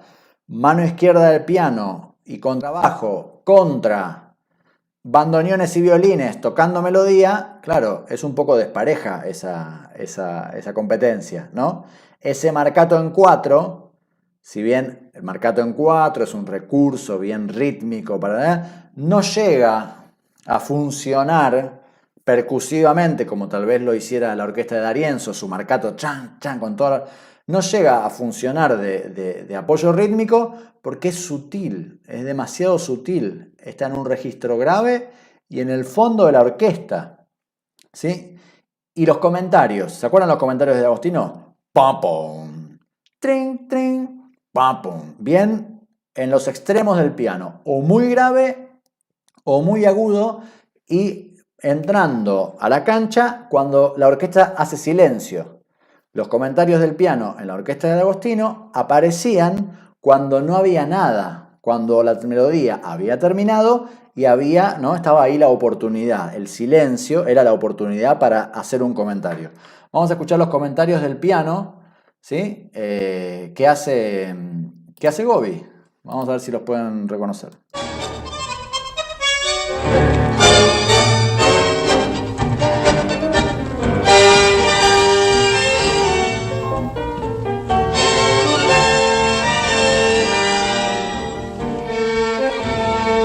¿Los escucharon?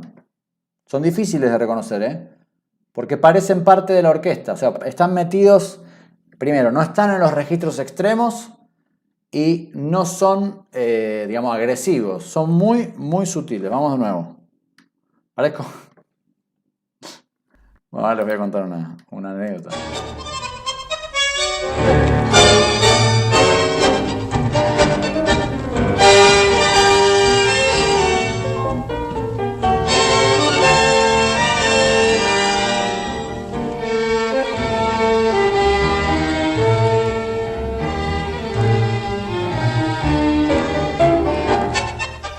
Fíjense, como dijimos, ¿no? Apostarle al marcato automáticamente te resta jugadores para la melodía. Si estás haciendo el marcato y la melodía, o sea, si tenés dos capas, ya en cada capa tenés menos jugadores.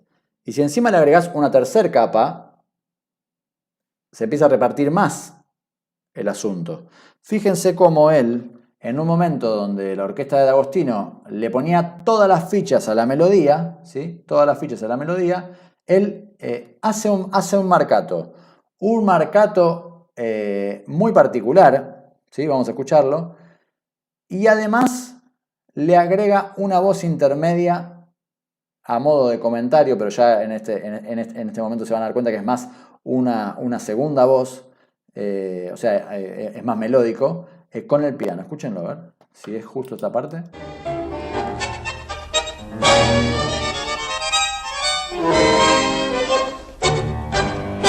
No, más atrás.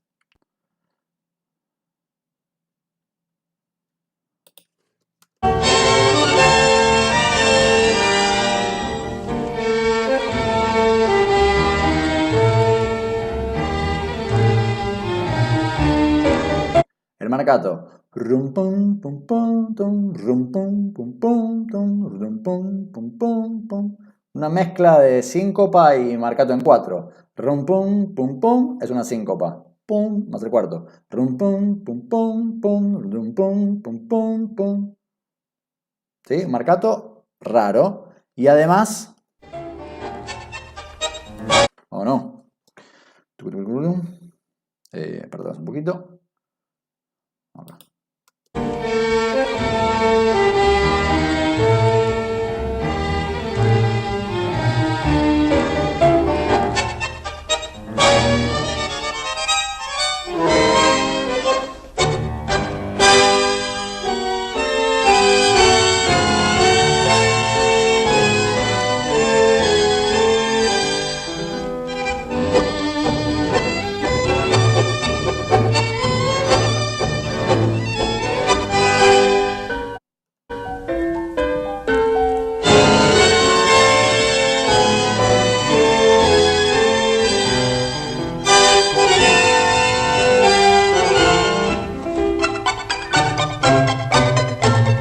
Bien, y acá viene una seguidilla de genialidades. Primero, quiero destacar el recurso que acaban de usar, el pizzicato. Trap, trap, trap, trap, trap, trap, trap, trap, trap. Fíjense cómo, lo van a comprobar ahora en la sección que sigue, uno de los recursos que utiliza la orquesta de Alfredo Gobi para generar matices y cambios en esta densidad sonora es la articulación de los sonidos y no la cantidad, ¿sí? O el volumen. Un violín tocado con el arco o tocado en pizzicato con la punta de los dedos, aunque tenga el mismo volumen, suena distinto y genera otro color, genera otro carácter. ¿sí? Un bandoneón tocado con arrastre o sin arrastre, aunque esté al mismo volumen, genera otro color, otro carácter. Esa manera de cambiar la forma de tocar el instrumento y no de cambiarle la nota necesariamente o de cambiarle el volumen, se le suele decir articulación. ¿Cómo articulás lo que estás diciendo? Así como al hablar uno puede articular de una manera o puede articular de otra manera las mismas palabras, ¿sí? Así como al hablar podemos articular de distintas maneras, al tocar también podemos hacer eso. Entonces, fíjense cómo uno de los recursos que sí utiliza la orquesta de Alfredo Gobi y no utilizaba, por lo menos en esta versión, la orquesta de Ángel D'Agostino, es la articulación como recurso expresivo para generar distintos colores y distintos matices. Ahora, vamos a partir del pizzicato, que es como una especie de, digamos, toda la orquesta está haciendo ese carácter, a una seguidilla de detalles, es como una catarata de detalles. Son todos muy sutiles, pero vienen de todos lados. Los bandoneones, el contrabajo, los violines, están todos haciendo cosas muy sutiles, pero todos al mismo tiempo. Vamos a partir del pizzicato y vamos a escuchar.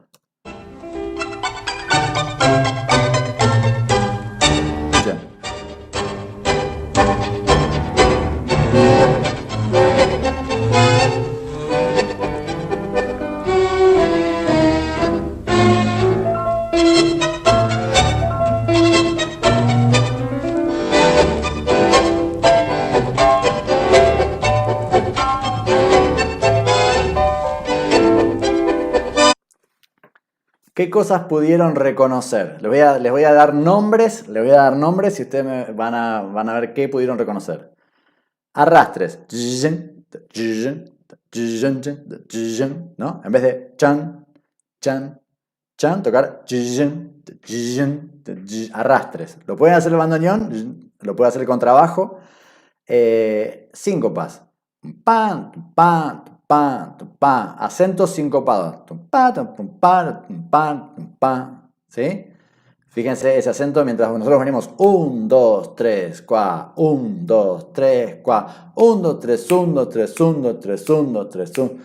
Es un acento que viene como si fuera una pelota que viene rebotando en su propio mambo, ¿sí? Entonces dijimos arrastres, acentos sincopados, ¿sí? Desplazados sería. ¿Qué otro recurso escuché? Sería staccato. No pizzicato con el dedo, pero sí sonidos cortos. La diferencia entre ligado, todo junto, a separar bien cada sonido. ¿Vieron los recursos que dije? Arrastres, acentos sincopados y staccatos. Fueron 8 compases, creo, no los conté, pero fueron pocos segundos de música, llenos de información, Vamos de nuevo. Un poquito antes, vamos a ir del pizzicato de nuevo. ¿Dónde era? Pizzicato. Por acá. Arranca con el pizzicato. Escuchen.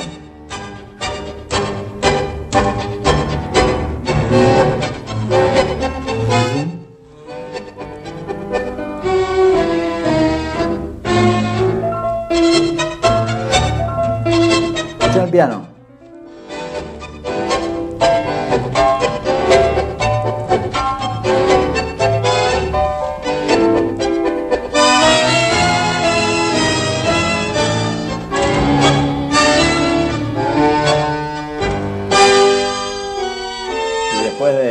De la catarata de detalles.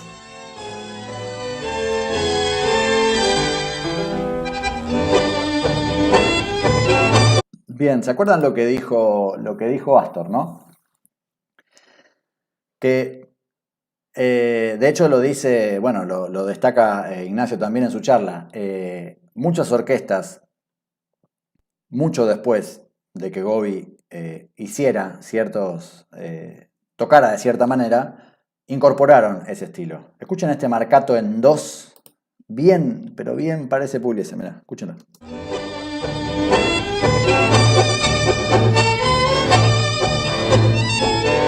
escuchan?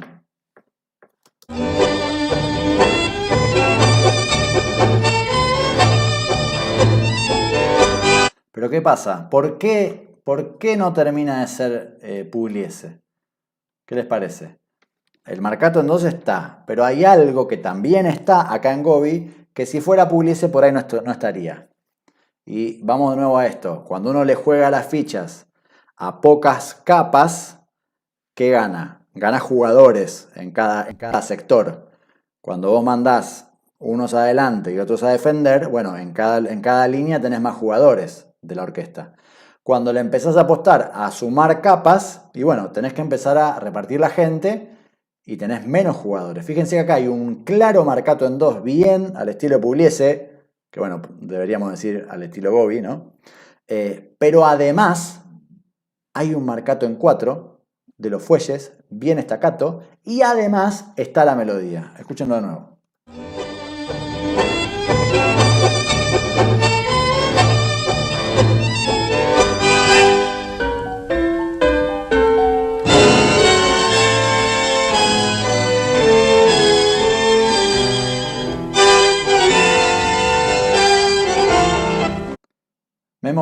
Memoria emotiva. ¿Qué vendrá acá? Lo escuchamos hace un ratito. Miren el dibujo. Notas cortitas, acentos muy separados. ¿Qué vendrá?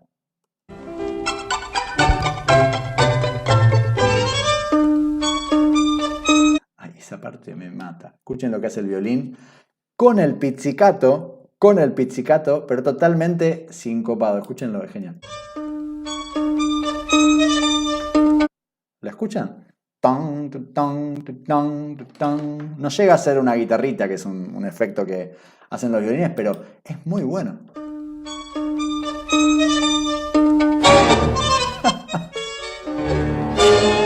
Estamos hablando de una cuerda grave, de un violín de toda la orquesta, jugándonos acá en el oído un ton, tum, pon, tum, pon, tum, pon. ¿Entienden lo que le digo de la catarata de detalles? Está lleno, está plagado de detalles.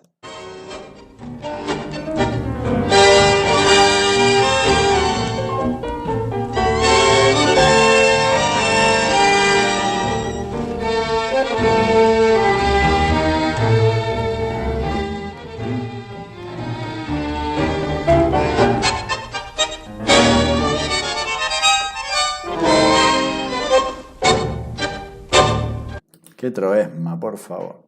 Qué troesma. Entonces, fíjense cómo la cantidad de recursos musicales, de elementos musicales que hay en esta versión es mucho más grande que la de D'Agostino. Hablábamos de la orquesta de D'Agostino, la virtud, ¿sí?, de dosificar los recursos. Hablamos de una orquesta que elige claramente sumar jugadores a una capa y resignar las otras.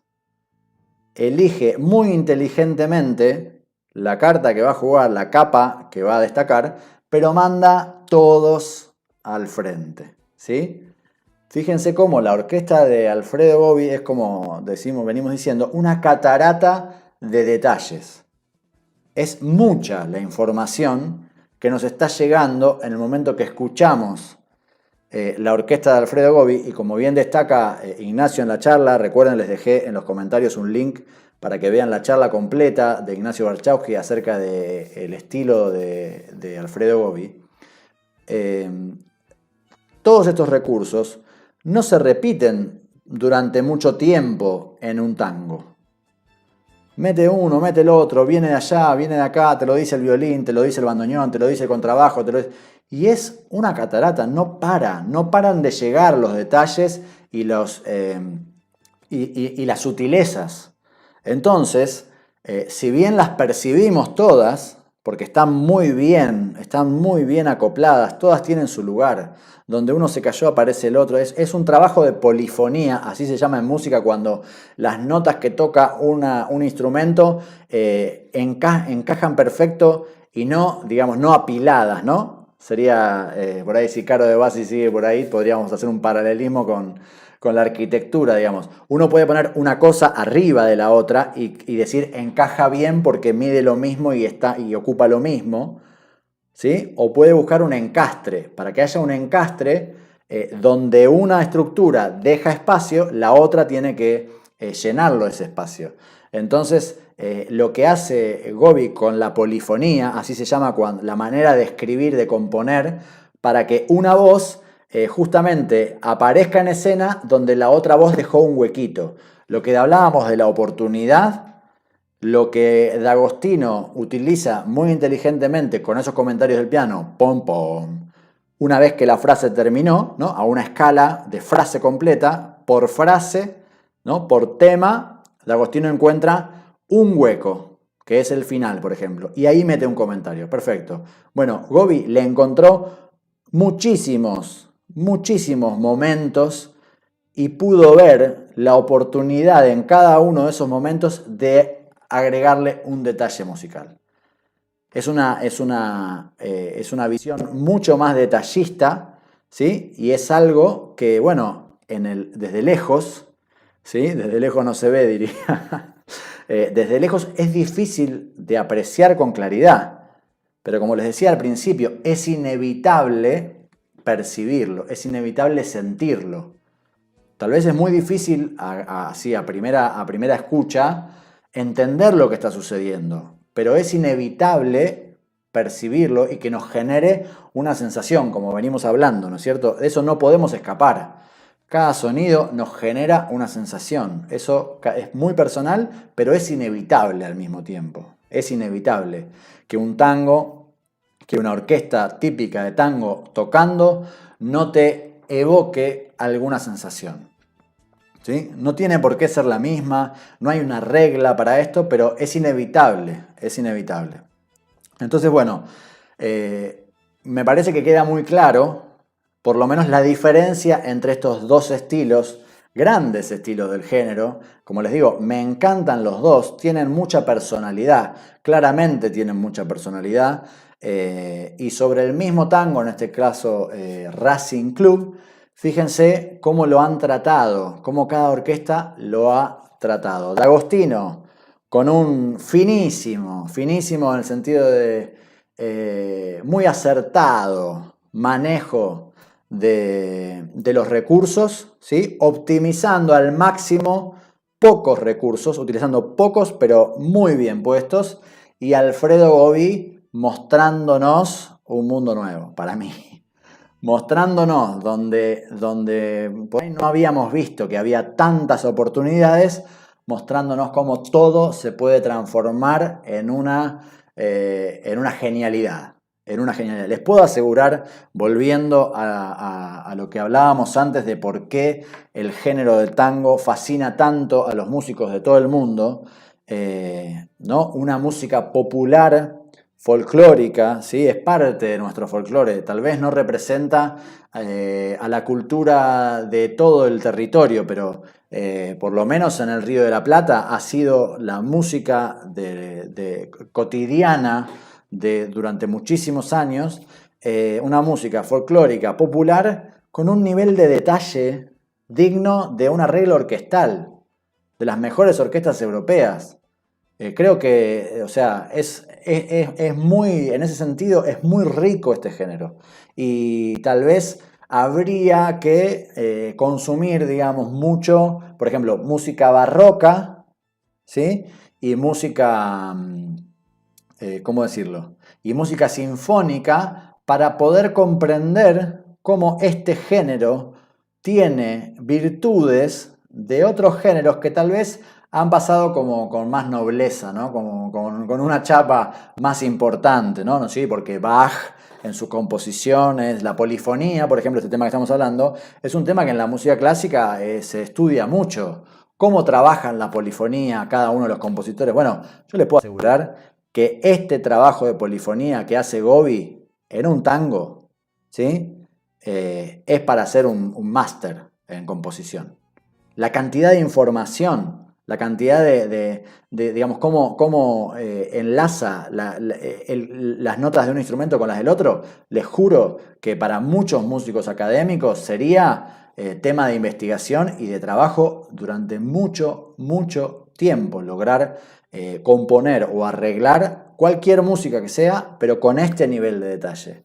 Es realmente fascinante, más allá, como digo siempre, de la sensación personal, del gusto personal y de, ¿no?, lo que uno busca en una orquesta a la hora de salir a la pista.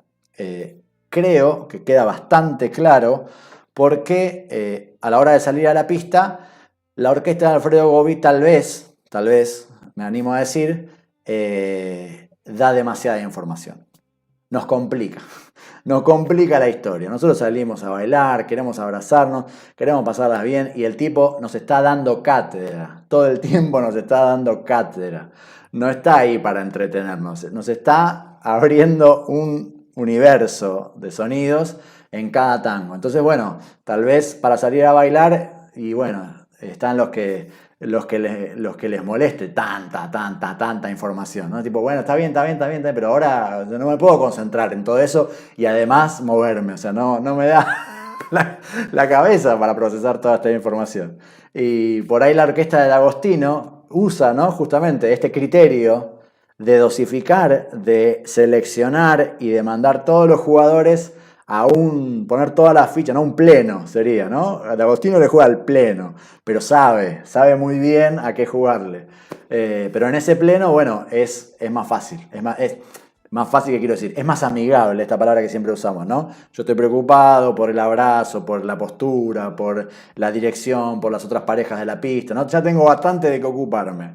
Si la orquesta me ayuda, me facilita un poco el trabajo, bueno, seguramente va a ser mejor recibido, ¿sí?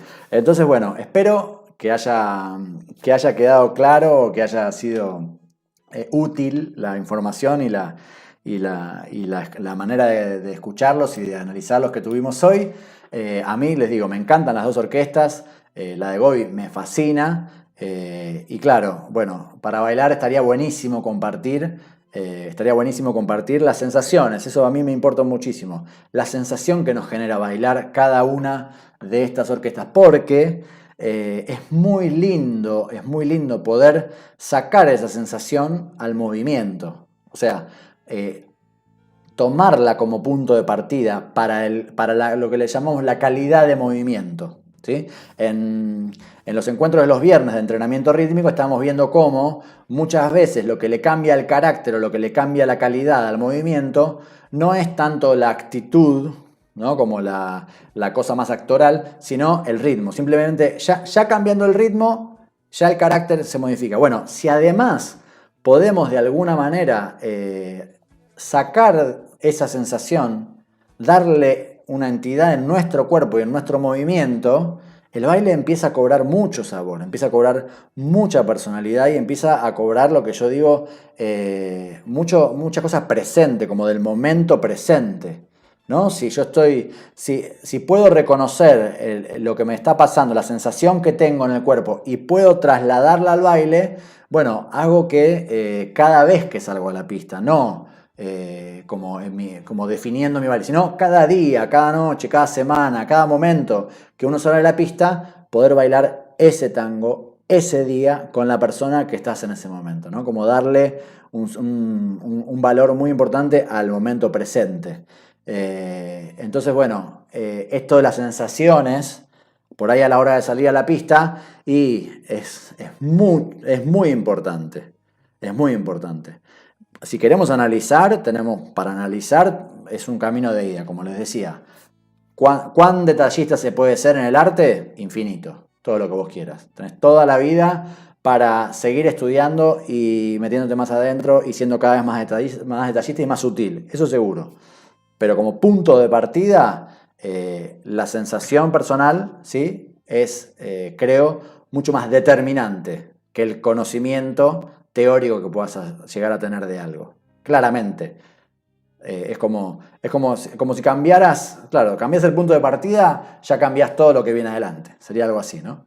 Entonces, bueno, nada, espero que lo hayan disfrutado. A mí me encanta, la verdad me encanta tomarme yo también el tiempo a veces de escuchar algunas versiones que no eran las que más tenía escuchadas. Por ejemplo, Racing Club no es uno de los tangos más famosos de Alfredo Gobi, digamos, o de los que por ahí uno reconoce como sus emblemas. Pero bueno, estas charlas y estas transmisiones me permiten a mí también meterme un poquito más en algunos temas que me vienen bárbaro, que me encanta, que lo disfruto muchísimo y sobre todo saber, bueno, que estoy aportando algún granito de arena a las inquietudes de todos, ¿sí? Ya saben que tanto las transmisiones de los viernes de entrenamiento rítmico como las de los domingos de orquestas surgen de inquietudes que me han llegado, ¿sí? Inquietudes que bailarines, milongueros, gente del tango tiene, ¿sí? Y bueno, me han llegado de tantos lugares que bueno, hacer estas transmisiones un poco tiene que ver con eso, con tratar de aportar algo a las inquietudes y a los intereses de ustedes. Hay un fragmento, perdón, aprovecho para leer algunos comentarios. Hay un fragmento, igual a mano blanca, donde dice, te referís a la melodía, es muy probable. No lo registré, pero es muy probable que haya partes de la melodía parecidas entre un tango y otro.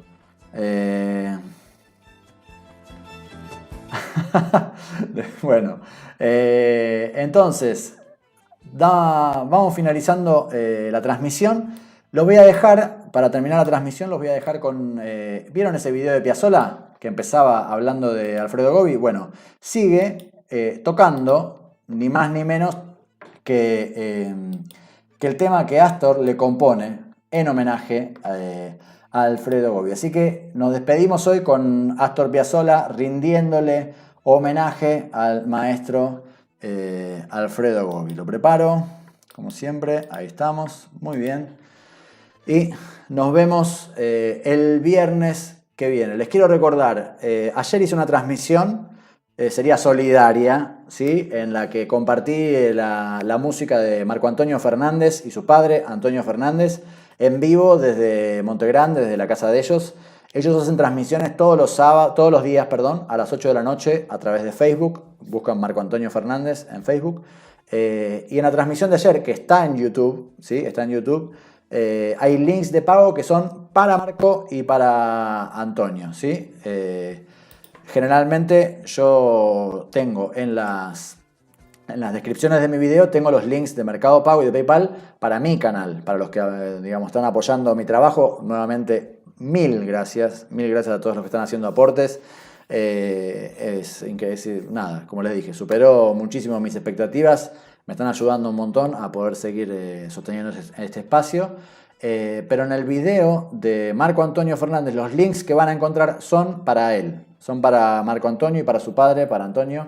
Que como les dije, todos los días hacen transmisiones de Facebook y cada tanto vamos a hacer transmisiones acá a través de mi canal. Pueden entrar al canal Lautaro Tango Cup, buscar el video que hicimos ayer a la noche y también si quieren colaborar con esos links, sepan que son a beneficio de Marco y de Antonio. Bueno, entonces les decía, nos vamos con este muchacho Astor rindiéndole su homenaje a Alfredo Gobi. Gracias infinitas a todos y bueno, nos vemos la semana que viene. Así que estamos señalando. Sí, puede ser. Podría ser, ¿no? Ricardo, sí. Buscando un abuelito. Preguntale a Tarantino, que es el más viejo de todos acá. Sí, para mí es el abuelito. Tenemos que preguntarle algo a alguien después. Mira, tiene unas ganas de hablar Antonio Agri. Pero acercate, Antonio. Él... Esta es una rueda de música, de la mejor música de esta década y... Bueno, le de la quiero... concha. De todos modos, aunque no hable, Antonio va a hablar ahora. Ahora va a hablar. Porque este tango tiene mucho que ver con Gobi y tiene mucho que ver con Antonio Agri, donde en los dos solos de violín, acompañado por el trío del quinteto, hace una especie de imitación de lo que fue Alfredo Gobi, de su sonido, de su estilo. Y trato en lo posible de que esto se parezca a Alfredo Gobi y creo que lo hemos logrado.